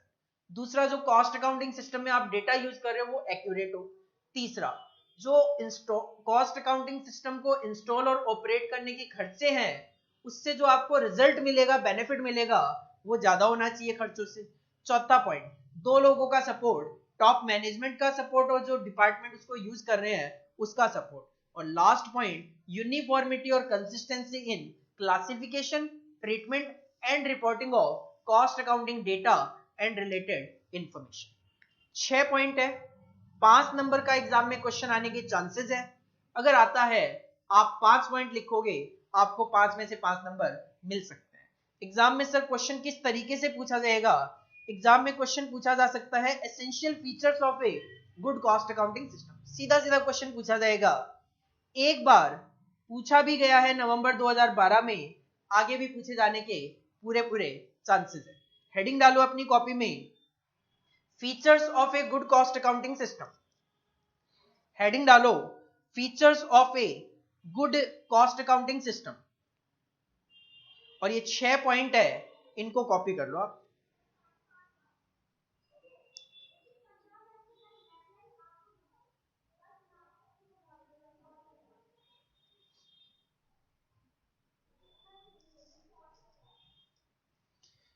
इसके बाद नेक्स्ट टॉपिक आता है हमारा methods of costing. Next topic आता है हमारा मेथड्स ऑफ कॉस्टिंग। सर ये मेथड ऑफ कॉस्टिंग क्या है? देखो, मेथड ऑफ कॉस्टिंग की अगर मैं बात करूं तो जैसे मैंने पहले भी बोला कि सर्विस इंडस्ट्री और मैन्युफैक्चरिंग इंडस्ट्री की कॉस्ट कैलकुलेशन का तरीका सेम नहीं हो सकता। हर एक प्रोडक्ट की कॉस्ट कैलकुलेट करने का तरीका सेम नहीं हो सकता। तो सर जब अलग अलग तरीके हैं तो उन्हीं को मेथड्स ऑफ कॉस्टिंग बोल दिया गया कि कौन से सिचुएशन में कौन से प्रोडक्ट के लिए कौन सा मेथड ऑफ कॉस्टिंग अप्लाई होगा। 8 मेथड ऑफ कॉस्टिंग है जो कि हमें यहां पे डिस्कस करने हैं। एक तो है जॉब कॉस्टिंग, जो कि आपका चैप्टर नंबर 9 भी है। एक है कॉन्ट्रैक्ट कॉस्टिंग, जो कि आपका चैप्टर नंबर 9A भी है। एक है बैच कॉस्टिंग, जो कि आपका चैप्टर नंबर 8A भी है। एक है आपका ऑपरेशन कॉस्टिंग और एक आपका प्रोसेस कॉस्टिंग। एक्चुअल में जो चैप्टर नंबर 10 है आपके सिलेबस में, उसका पूरा नाम जो है वो प्रोसेस एंड ऑपरेशन कॉस्टिंग है। एक है sir unit costing, chapter number 8। 7th आपका ऑपरेटिंग कॉस्टिंग। ऑपरेटिंग कॉस्टिंग को सर्विस कॉस्टिंग भी बोलते हैं, जो कि आपका चैप्टर नंबर 12 है। और एक है मल्टीपल कॉस्टिंग। जब एक मेथड ऑफ कॉस्टिंग से बात ना बने तो हम मल्टीपल कॉस्टिंग फॉलो करते हुए चलते हैं। तो वैसे तो ये सारे के सारे चैप्टर्स हैं हमारे सिलेबस में, तो हम आगे जाके एक एक चैप्टर पूरा का पूरा मेथड ऑफ कॉस्टिंग पे डिस्कस करने वाले। बट फिर भी यहाँ पे एक बार थोड़ा सा ओवरव्यू ले लेते हैं कि कौन से मेथड में किस तरीके से कैलकुलेशन की जाती है और नॉर्मली कौन कौन कंपनीज हैं जो कि इन मेथड्स को यूज करती है। सर सबसे पहला है जॉब कॉस्टिंग। देखो जी, जॉब कॉस्टिंग से सबसे पहले तो स्टूडेंट जो गलत समझ जाते हैं वो समझ जाते हैं जॉब जो कि एम्प्लॉय वाली नेचर की होती है। आप कल को चार्टर्ड अकाउंटेंट बनके किसी बड़ी सी कंपनी में नौकरी करने के लिए जाते हो, वो जो जॉब होती है वो जॉब कॉस्टिंग में कवर नहीं होती। तो सर जॉब कॉस्टिंग में क्या कवर होता है? जॉब का मतलब होता है अगर एक ऑर्गेनाइजेशन, एक पर्सन किसी कस्टमर के स्पेसिफिकेशन के अकॉर्डिंगली माल बनाकर दे, अगर एक ऑर्गेनाइजेशन या पर्सन किसी कस्टमर के स्पेसिफिकेशन के अकॉर्डिंगली माल बना के दे, तो जब ये ऑर्गेनाइजेशन या पर्सन कस्टमर स्पेसिफिकेशन के अकॉर्डिंगली कोई काम करके देती है उसको बोला जाता है जॉब। जैसे कि मैं अगर अपने इंस्टीट्यूट के लिए पैम्पलेट्स प्रिंट करवाने के लिए जाऊं एक प्रिंटिंग प्रेस पे, तो मैं उसको बताऊंगा कि भाई साहब पेपर किस तरीके का यूज करना है, क्या क्या कलर यूज करने हैं, पैटर्न क्या रहेगा पूरा पैम्पलेट का, तो वो मेरे स्पेसिफिकेशन के अकॉर्डिंगली काम करके दे रहा है, तो दिस इज ए जॉब। और जब हम ऐसे काम के लिए कॉस्ट कैलकुलेट करते हैं, this is known as job cost. वो प्रिंटिंग प्रेस वाला जो बंदा है वो मुझे प्राइस बताएगा कि भाई साहब 1000 पैम्पलेट प्रिंट करवाने के इतने चार्जेस हम लेंगे, तो वो अपनी एक कैलकुलेशन करता है, कहीं ना कहीं कैलकुलेटर पे ही कर लेते हैं कि भाई पेपर का प्राइस ये है, प्रिंटिंग का खर्चा ये आएगा, ये अपना प्रॉफिट मार्जिन में रखूंगा, तो ये सेलिंग प्राइस। तो वो जो कॉस्ट कैलकुलेट करने का तरीका यूज कर रहा है that is known as job costing. तो जॉब कॉस्टिंग माइंड में क्या रखना है अपने को, जॉब क्या होती है, एक ऑर्गेनाइजेशन और एक पर्सन जब किसी कस्टमर स्पेसिफिकेशन के अकॉर्डिंगली माल तैयार करके देते हैं that is known as job, और उसके लिए जो कॉस्ट कैलकुलेशन का तरीका होता है that is known as job costing. यहां इनकी लैंग्वेज में क्या लिखा हुआ है देखो, in this method of costing all cost are directly charged to a specific job. इसमें क्या होता है, इसमें हम जो कॉस्ट होती है in this method costing all cost, जितनी भी कॉस्ट होती है वो सारी की सारी स्पेसिफिक जॉब से ही चार्ज की जाती है। आप जो ये प्रिंट करवाने के लिए जाओगे प्रिंटिंग प्रेस के पास, आप ये जो प्रिंट करवाने के लिए जाओगे प्रिंटिंग प्रेस के पास, प्रिंटिंग प्रेस वाला आपके पेपर प्रिंटिंग के खर्चे सारे के सारे आपसे ही चार्ज करेगा। Industries where this method of costing is generally applied are, printing press वाले यूज करते हैं, ऑटोमोबाइल गैरेज वाले यूज करते हैं। आप अपनी गाड़ी को रिपेयर करवाने के लिए जाओ, आपकी गाड़ी को रिपेयर करने से रिलेटेड जो भी खर्चे होंगे वो आपसे ही तो चार्ज करेगा। रिपेयर शॉप वाला जो भी रिपेयरिंग करेगा वो आपके लिए करेगा और जो भी खर्चे करेगा आपसे चार्ज करेगा। शिप बिल्डिंग वाले भी यही कॉन्सेप्ट यूज करते हैं, हाउस बिल्डिंग वाले भी यही कॉन्सेप्ट यूज करते हैं, इंजन और मशीन कंस्ट्रक्शन वाले भी यही कॉन्सेप्ट यूज करते हैं। बाकी फर्दर डिस्कशन आप इसका चैप्टर 9 में देखोगे। तो फिलहाल के लिए जॉब का मतलब जब एक ऑर्गेनाइजेशन और एक पर्सन कस्टमर स्पेसिफिकेशन के अकॉर्डिंगली काम करती है that is known as job. उसके लिए जो कॉस्ट कैलकुलेशन का तरीका है that is known as job cost.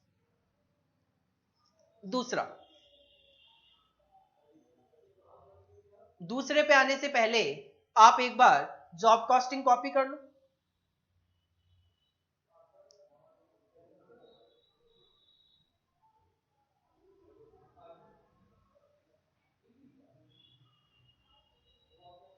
पहला मेथड ऑफ कॉस्टिंग हुआ अपना जॉब कॉस्टिंग। दूसरा है कॉन्ट्रैक्ट कॉस्टिंग। कॉन्ट्रैक्ट कॉस्टिंग की स्पेशलिटी की बात करूं तो ये केवल और केवल अप्लाई होते हैं बिल्डिंग कंस्ट्रक्शन। ये जो रियल एस्टेट कंपनीज वगैरह होती है जिनका काम है बिल्डिंग्स बनाना, बनाकर बेचना, ये जो मेथड ऑफ कॉस्टिंग फॉलो करते हैं that is known as contract costing. The term is usually applied to the costing method adopted where large scale contract, real estate वालों के बड़े बड़े कॉन्ट्रैक्ट होते हैं, एट डिफरेंट साइट्स, अलग अलग साइट पे चल रहे होते हैं, आर कैरिड आउट। ये जो कॉस्टिंग का मेथड फॉलो करते हैं, this is known as contract costing. Detailed discussion will be in chapter 9A। Copy कर लो कॉन्ट्रैक्ट कॉस्टिंग।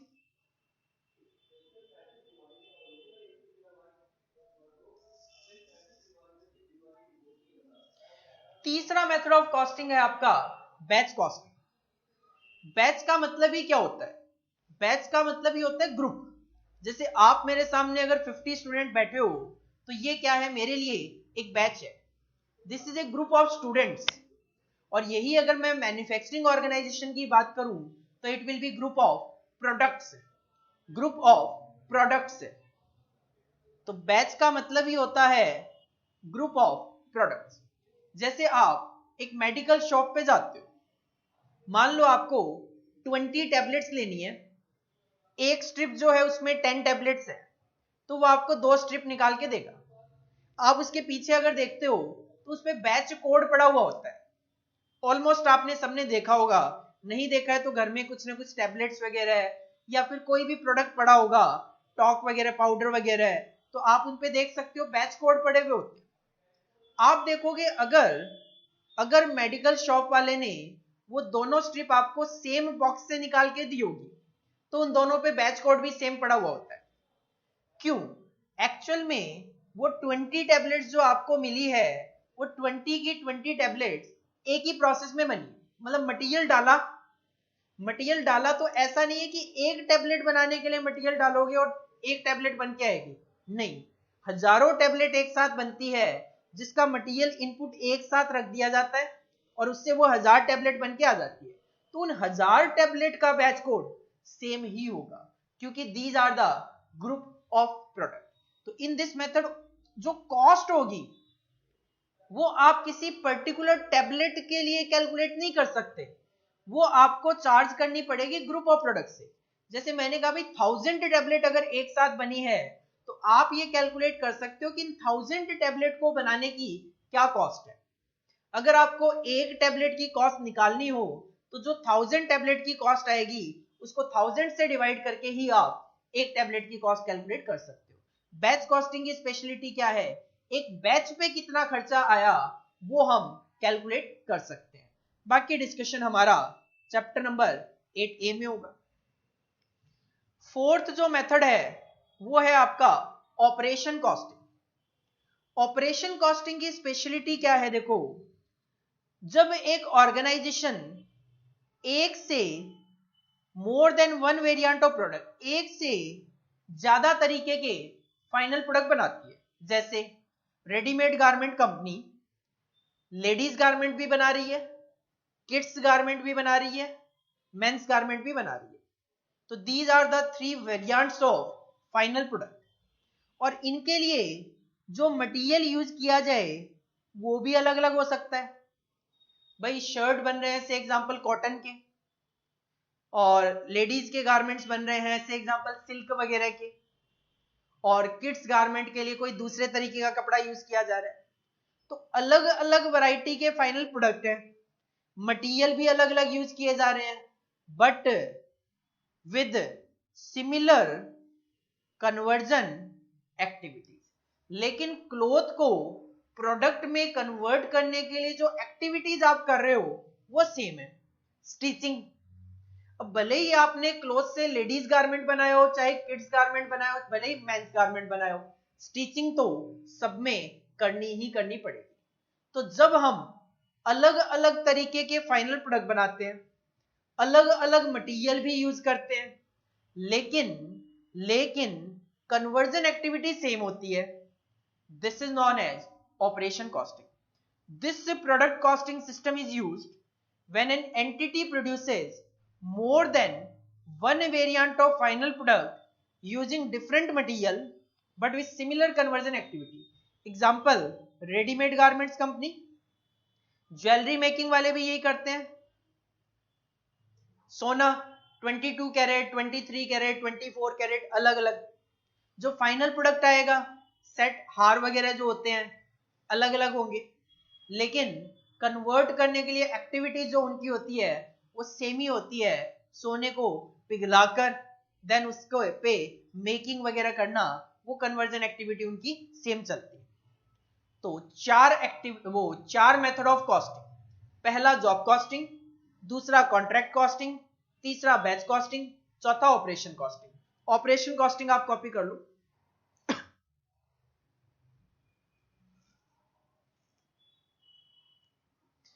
फिफ्थ है अपना प्रोसेस कॉस्टिंग। देखो प्रोसेस कॉस्टिंग नॉर्मली तब फॉलो किया जाता है जब किसी प्रोडक्ट को बनने के लिए एक से ज्यादा प्रोसेस से गुजरना पड़ता है और एक प्रोसेस का आउटपुट दूसरी प्रोसेस के लिए इनपुट का काम करता है। कैसे? मान लो मैंने मार्केट से कॉटन खरीदा, मेरा टारगेट है शर्ट बनाना। अगर मैंने मार्केट से कॉटन खरीदा तो पहले मुझे उस कॉटन को थ्रेड में कन्वर्ट करना पड़ेगा, एक प्रोसेस हो गई। देन मैं उस थ्रेड से क्लॉथ बनाऊंगा, दो प्रोसेस हो गई। देन क्लॉथ से शर्ट बनाऊंगा, तीन प्रोसेस हो गई। तो एक प्रोडक्ट को बनाने के लिए मुझे कई स्टेजेस से गुजरना पड़ रहा है। और मैंने जो कॉटन से थ्रेड बनाया, वो जो थ्रेड मेरा आउटपुट था वो इनपुट बन गया क्लॉथ के लिए, और जो क्लॉथ मेरा आउटपुट था वो इनपुट बन गया शर्ट मैन्युफैक्चरिंग के लिए। तो एक प्रोसेस का आउटपुट नेक्स्ट प्रोसेस में इनपुट भी बन जाता है। पर्पस क्या होता है? मैं जानना चाहता हूं कॉटन से थ्रेड बनाने की क्या कॉस्ट है, ताकि मैं मार्केट में थ्रेड भी सेल कर सकूं। मैं जानना चाहता हूं क्लॉथ बनाने तक की क्या कॉस्ट है, ताकि मैं मार्केट में क्लॉथ भी सेल कर सकूं। और मैं जानना चाहता हूं शर्ट बनाने तक की क्या कॉस्ट है, ताकि मैं मार्केट में शर्ट भी बेच सकूं। से एग्जांपल रेमंड का आप मार्केट में क्लॉथ खरीदने के लिए जाओगे मिल जाएगा, शर्ट खरीदने के लिए जाओगे मिल जाएगा। वो कहीं ना कहीं प्रोसेस कॉस्टिंग फॉलो कर रहे होंगे, तभी उनको कॉस्ट पता है क्लॉथ की भी और शर्ट की। देखो क्या लिखा हुआ है, where a product passes through distinct stages. जब एक प्रोडक्ट कई स्टेजेस से पास ऑन होता है, आप भी तो कई स्टेजेस से पास ऑन होते हो चार्टर्ड अकाउंटेंट बनने के लिए, फाउंडेशन, इंटर, फाइनल और processes. The output of one process being the input of the subsequent process. जो फाउंडेशन में पढ़ के आते हो उसमें से थोड़ा बहुत आपको इंटर में काम आ जाता है, इंटर में जो पढ़ के जाते हो उसका थोड़ा बहुत आपको फाइनल में भी काम आता है। It is frequently desired to ascertain the purpose. क्या होता है? कॉस्ट ऑफ ईच स्टेज और प्रोसेस ऑफ प्रोडक्शन। जानना चाहता हूं थ्रेड तक की क्या कॉस्ट है, क्लॉथ तक की क्या कॉस्ट है और शर्ट तक की क्या कॉस्ट है। Process costing is generally adopted in, कपड़े वाले यूज करते हैं तो textile industry, chemical industries, oil refineries, soap manufacturing, paper manufacturing, ये नॉर्मली यूज करते हैं। जो भी प्रोडक्ट बनता है एक से ज्यादा प्रोसेस में बनता है और वो जानना चाहते हैं हर एक स्टेज पे क्या कॉस्ट है, तो वो प्रोसेस कॉस्टिंग फॉलो किया करते हैं। कॉपी कर लो प्रोसेस कॉस्टिंग।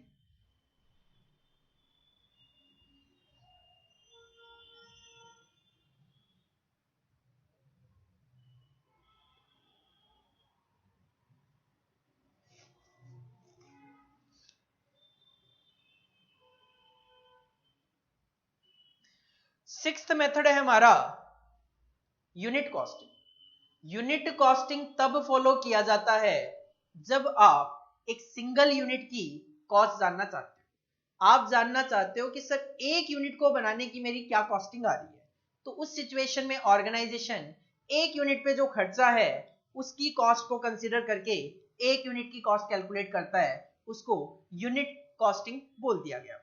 से एग्जांपल आप कहते हो भाई एक पेन को बनाने के लिए 100 रुपए का मटेरियल लगेगा, 50 रुपए की लेबर लगेगी, अदर खर्चे लगेंगे 20 रुपए। इसको बुक कर लिया और 170 रुपए पर यूनिट कैलकुलेट कर लिया।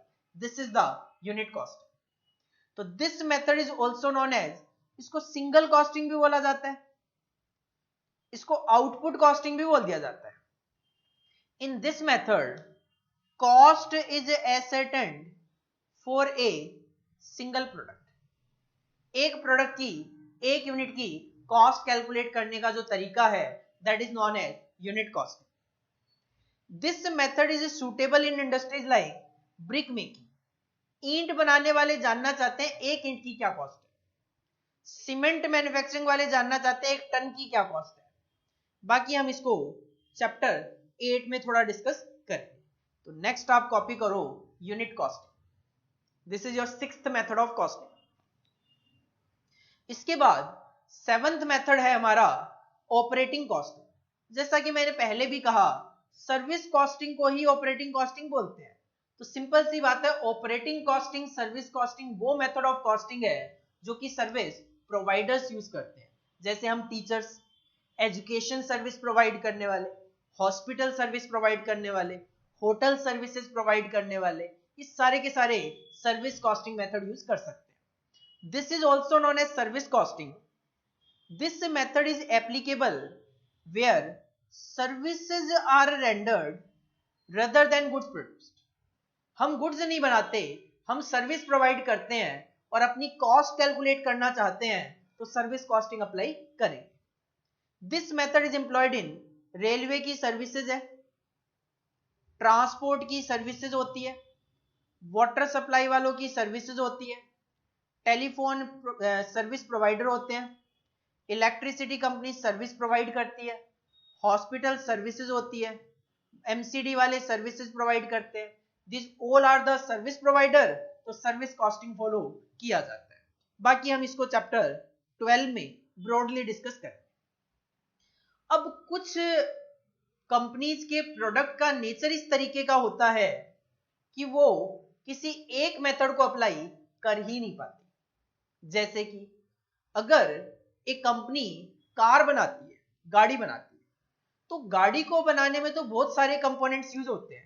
गाड़ी का स्ट्रक्चर होता है, इंजन होता है, टायर्स होते हैं, स्टीयरिंग वगैरह होता है, एसी वगैरह लगते हैं, और भी बहुत सारे कंपोनेंट लगते हैं। अगर एक कंपनी ये सारे के सारे प्रोडक्ट खुद बनाए और देन उसको असेंबल करे प्रोडक्ट को, तो क्या वो कंपनी एक मेथड ऑफ कॉस्टिंग फॉलो कर सकती है? ऑफ कोर्स नहीं। इंजन के लिए अलग मेथड ऑफ कॉस्टिंग हो सकता है और टायर्स के लिए अलग मेथड ऑफ कॉस्टिंग हो सकता है। तो मल्टीपल कॉस्टिंग वो ऑर्गेनाइजेशन फॉलो करती है जिनके प्रोडक्ट के लिए एक मेथड ऑफ कॉस्टिंग सफिशिएंट नहीं होता, तो वो एक से ज्यादा मेथड ऑफ कॉस्टिंग अप्लाई करते हैं। Some products are so complex, कई प्रोडक्ट के का नेचर होता है complex, that no single system of costing is applicable, कि एक सिस्टम ऑफ कॉस्टिंग आप फॉलो नहीं कर पाते। It is used where there are a variety of components separately produced and subsequently assembled in a complex production activity. This method is applicable to manufacturing concern producing, गाड़ी assemble होती है, aeroplane बहुत सारे component लगते हैं, machine tools, typewriters, radios, cycles, saving machine. मतलब आप कह सकते हो जहां जहां असेंबली का कॉन्सेप्ट होता है कि ये प्रोडक्ट तो असेंबल होके बनता है, वहां पे आप कह सकते हो एक सिंगल मेथड ऑफ कॉस्टिंग से बात नहीं बनेगी। तो आप जब एक से ज्यादा मेथड ऑफ कॉस्टिंग फॉलो करोगे, that is known as multiple costing. तो these are the 8 methods of costing जो कि हमें एज ए ओवरव्यू यहां पे देखना था। Job costing. जॉब कॉस्टिंग क्या है? एक ऑर्गेनाइजेशन, एक पर्सन जब कस्टमर के स्पेसिफिकेशन के अकॉर्डिंगली कोई काम करता है, that is known as job. और वो ऑर्गेनाइजेशन या पर्सन जो भी कॉस्ट इनकर करेगा, सारी की सारी स्पेसिफिक जॉब से चार्ज कर पाता है, that is known as job costing. Contract costing building, construction, real estate business वाले यूज करते हैं। बैच कॉस्टिंग, जब ग्रुप ऑफ प्रोडक्ट्स आप एक साथ बनाते हो, एक बैच की कॉस्ट कैलकुलेट कर पाते हो, that is known as batch costing. Operation costing, जब आप एक से ज्यादा तरीके के प्रोडक्ट बनाते हो, एक से ज्यादा तरीके के मटेरियल यूज करते हो, बट कन्वर्जन एक्टिविटीज आपकी सेम होती है, that is known as operation costing. Process costing, जब आप कई प्रोसेस से गुजर के अपनी फाइनल प्रोडक्ट तक पहुंचते हो और एक प्रोसेस का आउटपुट दूसरी प्रोसेस का इनपुट बनता है और आप हर एक इस प्रोसेस में ये जानना चाहते हो कि पहली प्रोसेस खत्म हुई तो क्या कॉस्टिंग है, दूसरी प्रोसेस खत्म हुई तो क्या कॉस्टिंग है और तीसरी प्रोसेस खत्म हुई तो क्या कॉस्टिंग है। यूनिट कॉस्टिंग जब आप एक सिंगल प्रोडक्ट की कॉस्ट कैलकुलेट करते हो that is known as unit costing. Service costing is used by service provider. और अगर एक मेथड ऑफ कॉस्टिंग से आपके बिजनेस में काम नहीं चल रहा तो you can use multiple method of costing, this is known as multiple costing. तो these are the 8 methods of costing, जिसमें से ऑलमोस्ट 6 से तो 7 चैप्टर ही है हमारे सिलेबस में जो हम आगे जाके डिस्कस करने वाले हैं। मल्टीपल कॉस्टिंग आप कॉपी कर लो।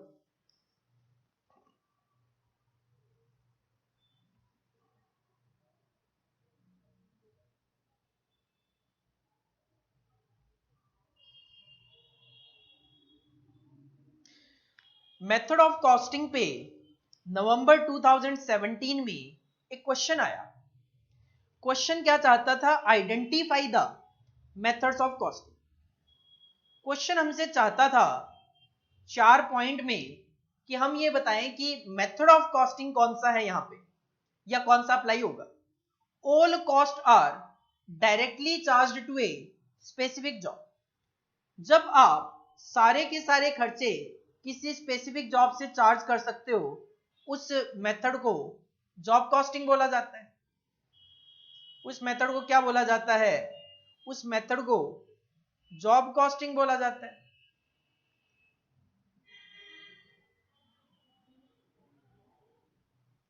उस मेथड को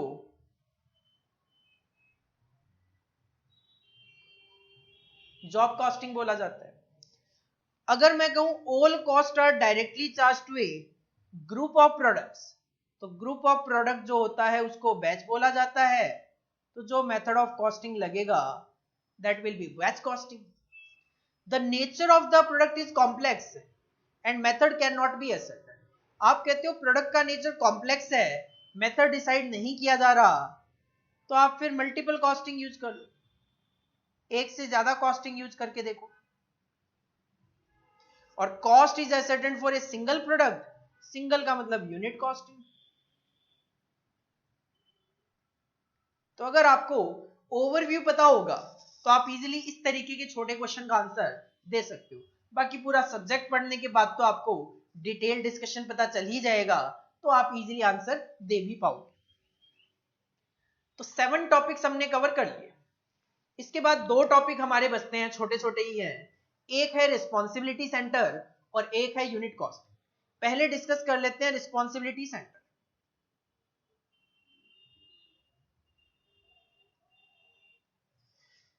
देखो रिस्पॉन्सिबिलिटी सेंटर की अगर मैं बात करूं तो रिस्पॉन्सिबिलिटी सेंटर का मतलब क्या होता है? देखो जो टॉप मैनेजमेंट होते हैं या मैनेजमेंट लेवल के जो बंदे होते हैं सारा का सारा काम खुद तो नहीं कर सकते, तो वो क्या करते हैं अपना काम अपने जो सबऑर्डिनेट्स होते हैं, नीचे जो बंदे काम कर रहे होते हैं उनको डेलीगेट कर देते हैं। काम को डेलीगेट करने का मतलब मैनेजमेंट लेवल के बंदे अपनी जो रिस्पॉन्सिबिलिटीज है वो रिस्पॉन्सिबिलिटी डेलीगेट कर रहे हैं, नीचे जो मैनेजर काम करते हैं उनको रिस्पॉन्सिबिलिटी दे रहे हैं कि भाई आपको कितने कॉस्ट में काम करना है, आपको कितनी सेल जनरेट करनी है, आपको कितना प्रॉफिट कमाना है। अगर आप कितना इन्वेस्टमेंट करते हो, 10 लाख का इन्वेस्टमेंट करते हो तो उस पर क्या रेट ऑफ रिटर्न आपको जनरेट करना चाहिए। तो ये जो काम है इसको बोला जाता है रिस्पॉन्सिबिलिटी डेलीगेट करना। और जिनको ये रिस्पॉन्सिबिलिटी डेलीगेट की गई है उनको बोला जाता है रिस्पॉन्सिबिलिटी सेंटर्स। रिस्पॉन्सिबिलिटी जिनको डेलीगेट की गई है उनको बोला जाता है रिस्पॉन्सिबिलिटी सेंटर्स। किसी ने किसी डिपार्टमेंट को, किसी ने किसी पर्सन को ये रिस्पॉन्सिबिलिटी दी गई होगी तो उस पर्सन या डिपार्टमेंट को रिस्पॉन्सिबिलिटी सेंटर बोला जाता है। देखो क्या डेफिनेशन लिखी हुई है यहां पे, with the growth of an organisation, जैसे जैसे ऑर्गेनाइजेशन ग्रो होती है इट्स फंक्शंस, उसके काम भी बढ़ते हैं, ऑर्गेनाइजेशन का स्ट्रक्चर भी कॉम्प्लेक्स होता जाता है, पहले 4 बंदे काम कर लेते थे, अब 40 बंदे काम कर रहे हैं। And other related functions also grows in terms of volume, output बढ़ता है और ऑर्गेनाइजेशन में कॉम्प्लेक्सिटी बढ़ती है, कौन किसको रिपोर्टिंग करे, कौन किस बात के लिए रिस्पॉन्सिबल है। तो to have a better control, तो कंट्रोल को बेटर करने के लिए ऑर्गेनाइजेशन में ओवर द ऑर्गेनाइजेशन मैनेजमेंट क्या करते हैं, डेलीगेट्स इट्स रिस्पॉन्सिबिलिटी। तो मैनेजमेंट अपने कामों को अपने सुबॉर्डिनेट को डेलीगेट करना शुरू कर देते हैं, देना शुरू कर देते हैं। एंड ऑफ कोर्स इस काम को करने के लिए जो अथॉरिटी चाहिए वो भी डेलीगेट की जाती है, क्योंकि केवल और केवल रिस्पॉन्सिबिलिटी डेलीगेट करने से काम नहीं हो सकता, उसके साथ जो अथॉरिटी अटैच है वो भी तो डेलीगेट होनी चाहिए टू वेरियस डिपार्टमेंट्स या पर्संस। तो ये जो डिपार्टमेंट और पर्संस हैं इन्हीं को रिस्पॉन्सिबिलिटी सेंटर्स बोला जाता है। इसका मतलब रिस्पॉन्सिबिलिटी सेंटर क्या है, रिस्पॉन्सिबिलिटी सेंटर कोई पर्सन या डिपार्टमेंट होता है जिसको मैनेजमेंट से कोई ना कोई रिस्पॉन्सिबिलिटी एंड अथॉरिटी डेलीगेट की गई। ये जो रिस्पॉन्सिबिलिटी सेंटर्स हैं ये 4 तरीके के हो सकते हैं। रिस्पॉन्सिबिलिटी सेंटर 4 तरीके के हो सकते हैं। एक हो सकता है कॉस्ट सेंटर, एक हो सकता है रेवेन्यू सेंटर, एक हो सकता है प्रॉफिट सेंटर, एक हो सकता है इन्वेस्टमेंट सेंटर। सिंपल सी बात करूं तो अगर मैनेजमेंट ने, टॉप मैनेजमेंट ने एक कैलकुलेशन देखकर रिपोर्टिंग वगैरह के थ्रू परचेज मैनेजर को बोला आपको मटेरियल 5 रुपए पर केजी के अकॉर्डिंगली खरीदना है, 1 लाख केजी खरीदना है, 5 लाख रुपए मटेरियल की कॉस्ट आनी चाहिए। अब जब मैनेजमेंट ने परचेज मैनेजर को ये बोला कि 5 लाख रुपए मटेरियल की कॉस्ट आनी चाहिए, तो एक स्टैंडर्ड डिसाइड हो गया 5 लाख रुपए का। Now the purchase manager is responsible for purchasing the material 1 lakh KG at the rate of ₹5। तो परचेज मैनेजर की ये रिस्पॉन्सिबिलिटी होगी, लेकिन ये रिस्पॉन्सिबिलिटी किस चीज को लेकर है, कॉस्ट को लेकर है, तो इसको बोल दिया गया कॉस्ट सेंटर। देखो कॉस्ट सेंटर क्या है, कॉस्ट सेंटर क्या है, द रिस्पॉन्सिबिलिटी सेंटर मतलब वो responsibility centre which is held accountable, accountable मतलब रिस्पॉन्सिबल किसके लिए, for incurrence of cost, cost के लिए अगर रिस्पॉन्सिबल है, which are under its control. तो परचेज मैनेजर के अंडर में कंट्रोल में है परचेज कॉस्ट, तो वो उसके लिए रिस्पॉन्सिबल है। तो purchase manager is responsible for material cost. The performance of this responsibility centre, अब ये जो परचेज मैनेजर है इसकी परफॉर्मेंस चेक की जा सकती है, किस बेसिस पे, is measured against pre determined standards और बजट। पहले से ही डिसाइडेड था 5 रुपए मटेरियल की कॉस्ट आनी चाहिए, अगर मटेरियल 5 रुपए पर केजी से कम पे खरीद लिया जाए इसका मतलब purchase manager is more efficient, bonus मिल सकता है उनको। लेकिन अगर वो 5 रुपए से ज्यादा पे परचेज करते हैं इसका मतलब purchase manager is not efficient, हो सकता है उनपे कोई पेनल्टीज वगैरह थोप दी जाए। तो कॉस्ट सेंटर क्या है, वो रिस्पॉन्सिबिलिटी सेंटर जो कि एक ऑर्गेनाइजेशन में कॉस्ट जो इनकर होती है उसके लिए रिस्पॉन्सिबल होते हैं। और कैसे पता चलेगा कि वो बंदा परफॉर्मेंस कैसी दे रहा है, पहले स्टैंडर्ड सेट किए जाते हैं, फिर जो एक्चुअल कॉस्ट इनकर होती है उनका कंपैरिजन किया जाता है। This is the cost centre. तो सर ये रेवेन्यू सेंटर क्या है, सेल्स डिपार्टमेंट। सेल्स डिपार्टमेंट की से एग्जांपल एक रिस्पॉन्सिबिलिटी सेट कर दी जाए कि अक्टूबर 2019 में आपको 1 लाख यूनिट सेल करनी है और 10 रुपए पर यूनिट के अकॉर्डिंगली सेल करनी है, 10 लाख रुपए की सेल जनरेट करनी है। तो एक स्टैंडर्ड सेट कर दिया गया कि 1 लाख यूनिट सेल करनी है, 10 रुपए के अकॉर्डिंगली करनी है, 10 लाख रुपए की सेल करनी है। Now the sales department is responsible for sales. अगर वो इससे ज्यादा सेल जनरेट कर लेता है, मोर एफिशिएंट है, कम करता है तो लेस एफिशिएंट है। मोर सेल जनरेट करता है बोनस मिल सकता है, लेस सेल जनरेट करता है पेनल्टीज वगैरह लग सकती है। तो what is the revenue centre? वो रिस्पॉन्सिबिलिटी सेंटर जो कि किसके लिए रिस्पॉन्सिबल होगा, which is accountable for generation of revenue, revenue मतलब sales for the entity. For example sales department is responsible for achievement of sales target होते हैं and revenue generation. जो सेल टारगेट को अचीव करेगा बोनस नहीं करेगा penalties, job भी जा सकती है आपकी। तीसरा रिस्पॉन्सिबिलिटी सेंटर है प्रॉफिट। दोनों रिस्पॉन्सिबिलिटी है इनकी, सेल जनरेट भी करेंगे और कॉस्ट के लिए भी रिस्पॉन्सिबल होंगे, क्योंकि profit is nothing, it is equal to sales minus cost. तो जब एक डिपार्टमेंट, पर्सन या फिर ब्रांचेस जो होती है ऑर्गेनाइजेशन की, वो सेल्स के लिए भी खुद रिस्पॉन्सिबल हो, कॉस्ट इनकर करने के लिए भी खुद रिस्पॉन्सिबल हो, तो वो प्रॉफिट के लिए रिस्पॉन्सिबल मानी जाएगी। तो उस रिस्पॉन्सिबिलिटी सेंटर को प्रॉफिट सेंटर बोला जाता है। एक ऑर्गेनाइजेशन की जो ब्रांचेज होती है, हर एक ब्रांच की अपनी रिस्पॉन्सिबिलिटी है सेल करना और कॉस्ट इनकर करना। तो ब्रांचेस जो होती है these are the responsible for profit centre, वो मानी जाती है, प्रॉफिट के लिए रिस्पॉन्सिबल होती है। देखो क्या लिखा हुआ है, these are the responsibility centre which have both responsibility, both कौन सी, सेल्स के लिए भी और खर्चों के लिए भी।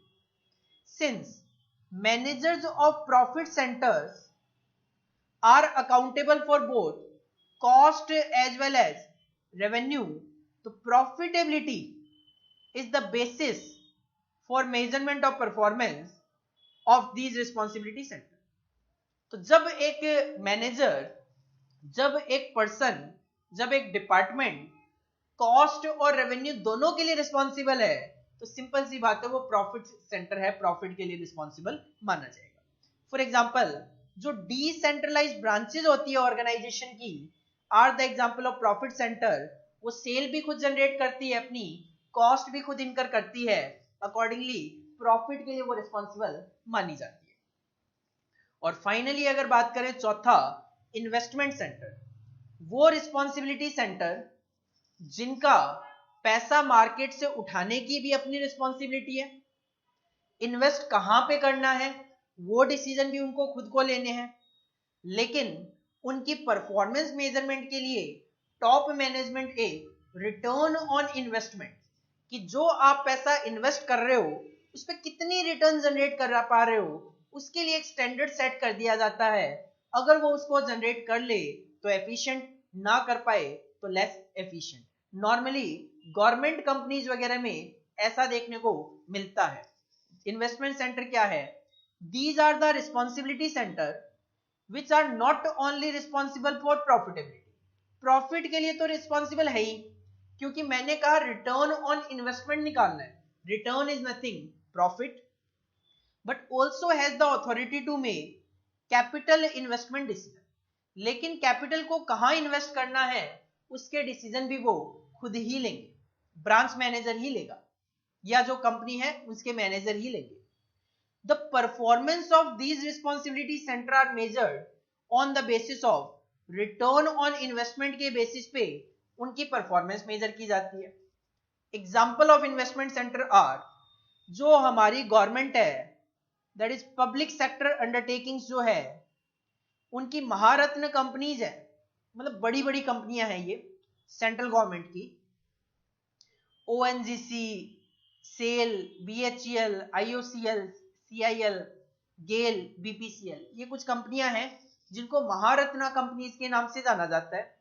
All are the companies of central government. Central government एक रिटर्न ऑन इन्वेस्टमेंट सेट करके चलती है कि भाई किस कंपनी को कितना रिटर्न ऑन इन्वेस्टमेंट जनरेट करना है।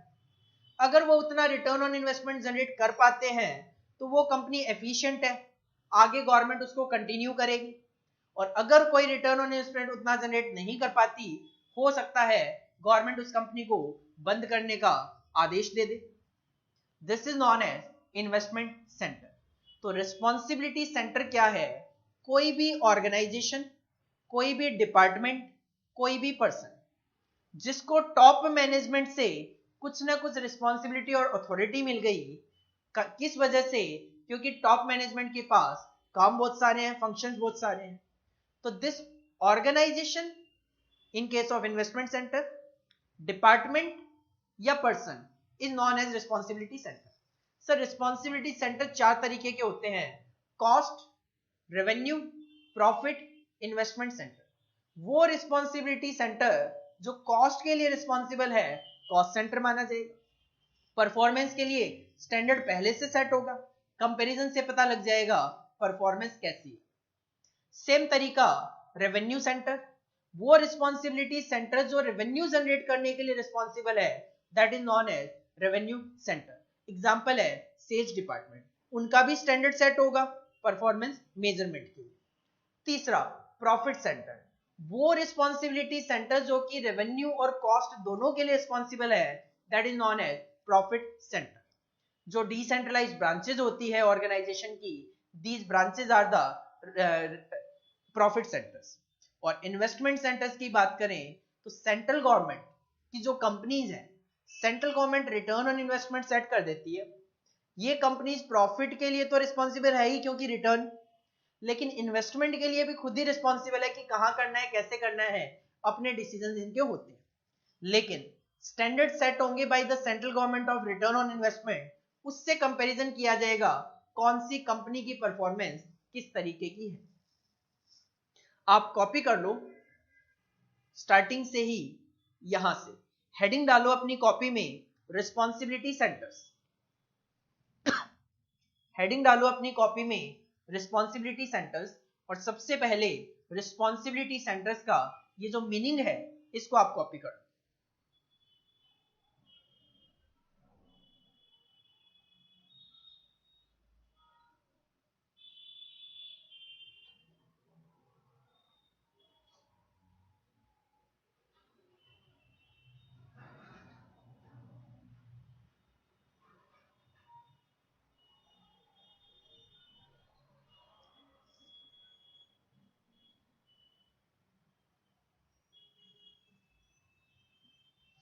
इसके बाद हेडिंग डालो टाइप्स ऑफ रिस्पॉन्सिबिलिटी सेंटर्स, और ये चार नाम कॉपी कर लो: cost centres, revenue centres, profit centres, investment centres. इन पे हमारे एग्जाम में क्वेश्चन भी पूछा गया था। क्या क्वेश्चन था अभी देखते हैं।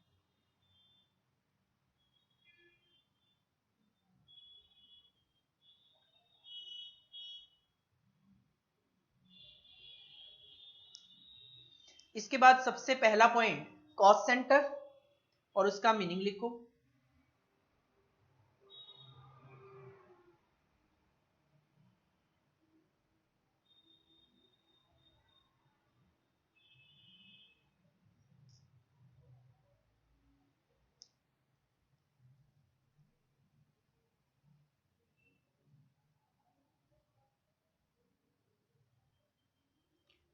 सेकंड रेवेन्यू सेंटर, उसका मीनिंग लिखो।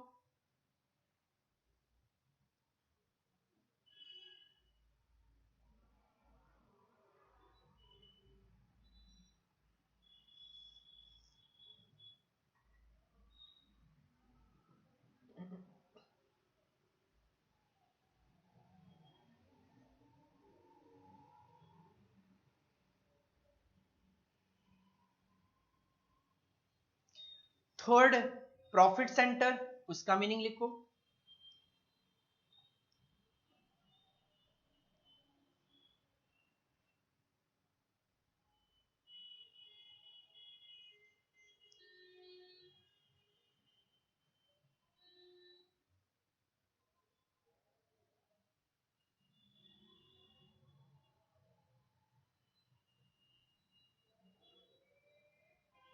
और फोर्थ इन्वेस्टमेंट सेंटर, इसको भी कॉपी कर लो।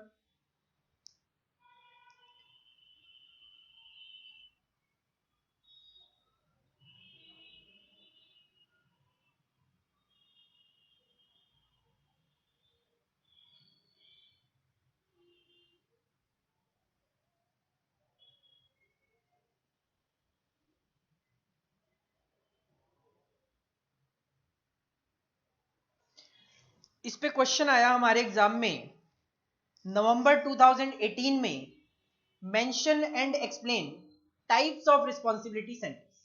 तो ऑफ कोर्स आप पहले तो रिस्पॉन्सिबिलिटी सेंटर का मीनिंग लिखो और उसके बाद ये जो 4 टाइप मैंने आपको बताए हैं ये आपको लिखने। मई 2011 और 17 में एक क्वेश्चन आया, define the term cost centre, cost centre, profit centre, profit centre, साथ में इन्होंने पूछा कॉस्ट यूनिट, जो कि हमारा लास्ट टॉपिक है, व्हाट इज कॉस्ट यूनिट। देखो सिंपल सी बात करूं, कॉस्ट यूनिट का मतलब होता है मेजरमेंट का तरीका। कॉस्ट यूनिट का मतलब होता है मेजरमेंट का तरीका।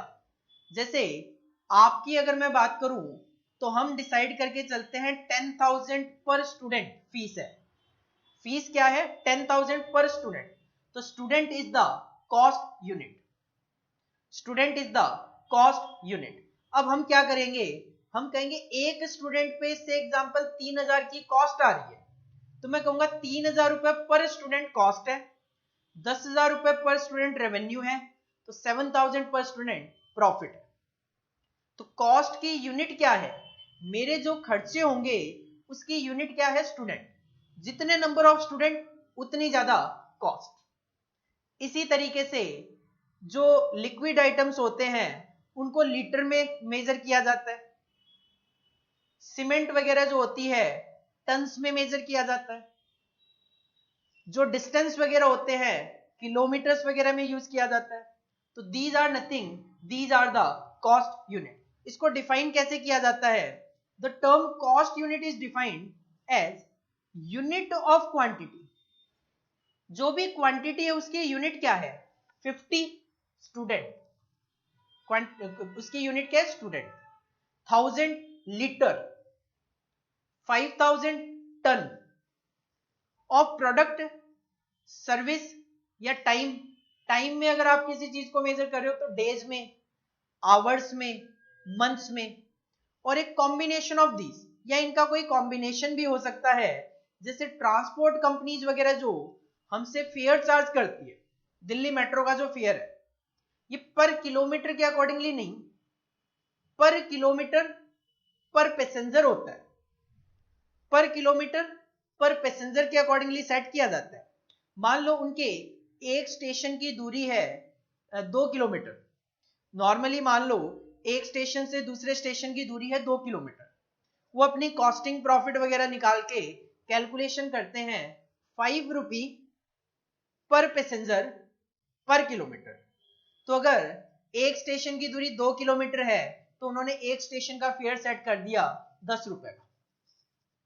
यहां से यहां तक अगर किलोमीटर बढ़ गए उसके अकॉर्डिंगली फेयर बढ़ता गया। जैसे जैसे किलोमीटर बढ़ते गए वैसे वैसे फेयर बढ़ता गया। लेकिन उन्होंने कहीं ना कहीं ये भी ध्यान रखा होगा कि ऑन एन एवरेज एक ट्रेन में कितने पैसेंजर्स जाएंगे, उसके अकॉर्डिंगली वो कहीं ना कहीं रेट सेट किया जाता है। In relation to whom cost may be ascertain, जिसके लिए हम कॉस्ट कैलकुलेट कर सके। कॉस्ट पर स्टूडेंट कैलकुलेट की जा सकती है, कॉस्ट पर लीटर कैलकुलेट की जा सकती है, कॉस्ट पर टन कैलकुलेट की जा सकती है, तो वो हमारे लिए कॉस्ट यूनिट होगी। It can be for a job, आप अगर जॉब कॉस्टिंग फॉलो करोगे तो कॉस्ट पर जॉब कैलकुलेट कर पाओगे। अगर आप बैच कॉस्टिंग फॉलो करोगे तो कॉस्ट पर बैच कैलकुलेट कर पाओगे, या बैच कह दो या फिर प्रोडक्ट ग्रुप कह दो, एक ही बात है। तो cost unit is nothing, it is just a unit of measurement of quantity of product, service या time. This is the cost unit. Liter, meter, batch, job, service, kilometer, these are all the cost unit. तो देखो simple सा हमारा ये एक पहला unit था। Cost unit पे क्वेश्चन की बात करें तो question define the term cost unit पूछा हुआ था। तो अगर इस यूनिट की बात करें तो chapter number 1 introduction to cost accounting, no topic है इसके अंदर। सर क्या क्या नो टॉपिक है? सबसे पहले कॉस्ट का meaning, simple expenditure incurred on manufacturing the product, distribution of product और ऑन प्रोवाइडिंग द सर्विस। अगर इसमें अकाउंटिंग का मीनिंग ऐड कर लिया जाए तो वो बन जाएगा आपका cost accounting, that is recording, classification and summarization of expenses incurred on manufacturing the product, distribution of product, providing the services. This system of accounting is known as cost accounting. Sir cost accounting के 5 objective है, cost की calculation, profit की calculation, selling price fix करना, to assist the management in decision making, cost control and cost reduction. So cost control और cost reduction में difference क्या है? Cost control का मतलब है मेंटेन करना, कॉस्ट रिडक्शन का मतलब है कॉस्ट को रिड्यूस करना. दूसरा, कॉस्ट कंट्रोल पास्ट और प्रेजेंट को माइंड में रखता है, जबकि कॉस्ट रिडक्शन प्रेजेंट और फ्यूचर को ध्यान में रखता है. कॉस्ट कंट्रोल एग्जिस्टिंग कंडीशन को ध्यान में रखता है, जबकि कॉस्ट रिडक्शन का कहना है कोई भी कंडीशन परमानेंट नहीं होती, हम कोई एग्जिस्टिंग कंडीशन को ध्यान में रखते हुए नहीं चलते. जो हमारा कॉस्ट कंट्रोल है वो एक प्रिवेंटिव फंक्शन है, जबकि कॉस्ट रिडक्शन जो है आपका वो एक करेक्टिव फंक्शन है. और एक चौथा पॉइंट भी था उसके अंदर, वो क्या था? कॉस्ट कंट्रोल जो है वो खत्म हो जाता है जब टारगेट अचीव हो जाते हैं, और कॉस्ट रिडक्शन का कोई विजिबल एंड नहीं होता. पांचवा टॉपिक था सर अपना कॉस्ट अकाउंटिंग सिस्टम को इंस्टॉल करते वक्त किन किन फैक्टर को ध्यान में रखना है. ऑब्जेक्टिव, नेचर ऑफ बिजनेस और इंडस्ट्री, ऑर्गेनाइजेशन हायरार्की, आपके प्रोडक्ट को नो द प्रोडक्ट. उसके बाद पांचवा पॉइंट था method of maintenance of cost record and statutory compliances and audit. इसके बाद features of cost accounting system था. गुड कॉस्ट अकाउंटिंग सिस्टम के फीचर, पहला पॉइंट था tailor made, practical, simple and capable होना चाहिए. दूसरा, डेटा एक्यूरेट होना चाहिए. तीसरा, कॉस्ट जस्टिफाई होनी चाहिए. चौथा और पांचवा, टॉप मैनेजमेंट का सपोर्ट और यूजर डिपार्टमेंट का सपोर्ट होना चाहिए. और 6 पॉइंट था यूनिफॉर्मिटी और consistency in classification, treatment and reporting system. इसके बाद हमारा 7 पॉइंट था sir method of costing, job costing. एक ऑर्गेनाइजेशन और पर्सन जब कस्टमर के स्पेसिफिकेशन पे काम करते हैं, दैट इज जॉब, उसकी कॉस्ट कैलकुलेट करना job costing. Construction of building, that is covered in contract costing. Group of product के लिए कॉस्ट कैलकुलेट कर रहे हो, बैच कॉस्टिंग. एक से ज्यादा फाइनल प्रोडक्ट, एक से ज्यादा raw material but conversion activity same, that is operation costing. Process costing, जब एक से ज्यादा प्रोसेस में फाइनल प्रोडक्ट बना रहे हो, एक प्रोसेस का आउटपुट दूसरी प्रोसेस का इनपुट बन रहा है, हर एक स्टेज पे कॉस्ट कैलकुलेट करना चाह रहे हो, प्रोसेस कॉस्टिंग फॉलो की जाती है. यूनिट कॉस्टिंग, सिंगल प्रोडक्ट की cost. Operating costing, service provider, जब एक मेथड से बात ना बने, multiple costing. Responsibility centre, top management नीचे वाले पर्संस को, सुबॉर्डिनेट्स को रिस्पॉन्सिबिलिटी एंड अथॉरिटी डेलीगेट कर देता है, तो वो पर्सन और डिपार्टमेंट रिस्पॉन्सिबिलिटी सेंटर माने जाते हैं. Cost centre, revenue centre, profit centre और इन्वेस्टमेंट सेंटर. अगर एक रिस्पॉन्सिबिलिटी सेंटर कॉस्ट के लिए रिस्पॉन्सिबल है तो कॉस्ट सेंटर, रेवेन्यू के लिए रिस्पॉन्सिबल है तो रेवेन्यू सेंटर, कॉस्ट और रेवेन्यू दोनों के लिए रिस्पॉन्सिबल है तो प्रॉफिट सेंटर, इन्वेस्टमेंट और प्रॉफिट के लिए रिस्पॉन्सिबल है तो इन्वेस्टमेंट सेंटर. और कॉस्ट यूनिट मेजरमेंट का एक तरीका है. तो this is the simple first chapter introduction to cost accounting, जिसमें से आप 4 to 5 मार्क्स तक या 2 क्वेश्चन अगर आ जाए थ्योरी के, तो 8 मार्क्स तक के क्वेश्चन एक्सपेक्ट करते हुए चल सकते हो. चलो जी, चैप्टर को रिवाइज करके आओ. नेक्स्ट क्लास में हम चैप्टर 1 का ही जो दूसरा पार्ट है, चैप्टर 1A के नाम से, इंट्रोडक्शन टू मैनेजमेंट अकाउंटिंग, क्योंकि हमारे सब्जेक्ट का नाम तो introduction to cost and management accounting है. कॉस्ट अकाउंटिंग का इंट्रोडक्शन देखा आपने, मैनेजमेंट अकाउंटिंग का इंट्रोडक्शन नेक्स्ट क्लास में देखेंगे. Thank you, all the best.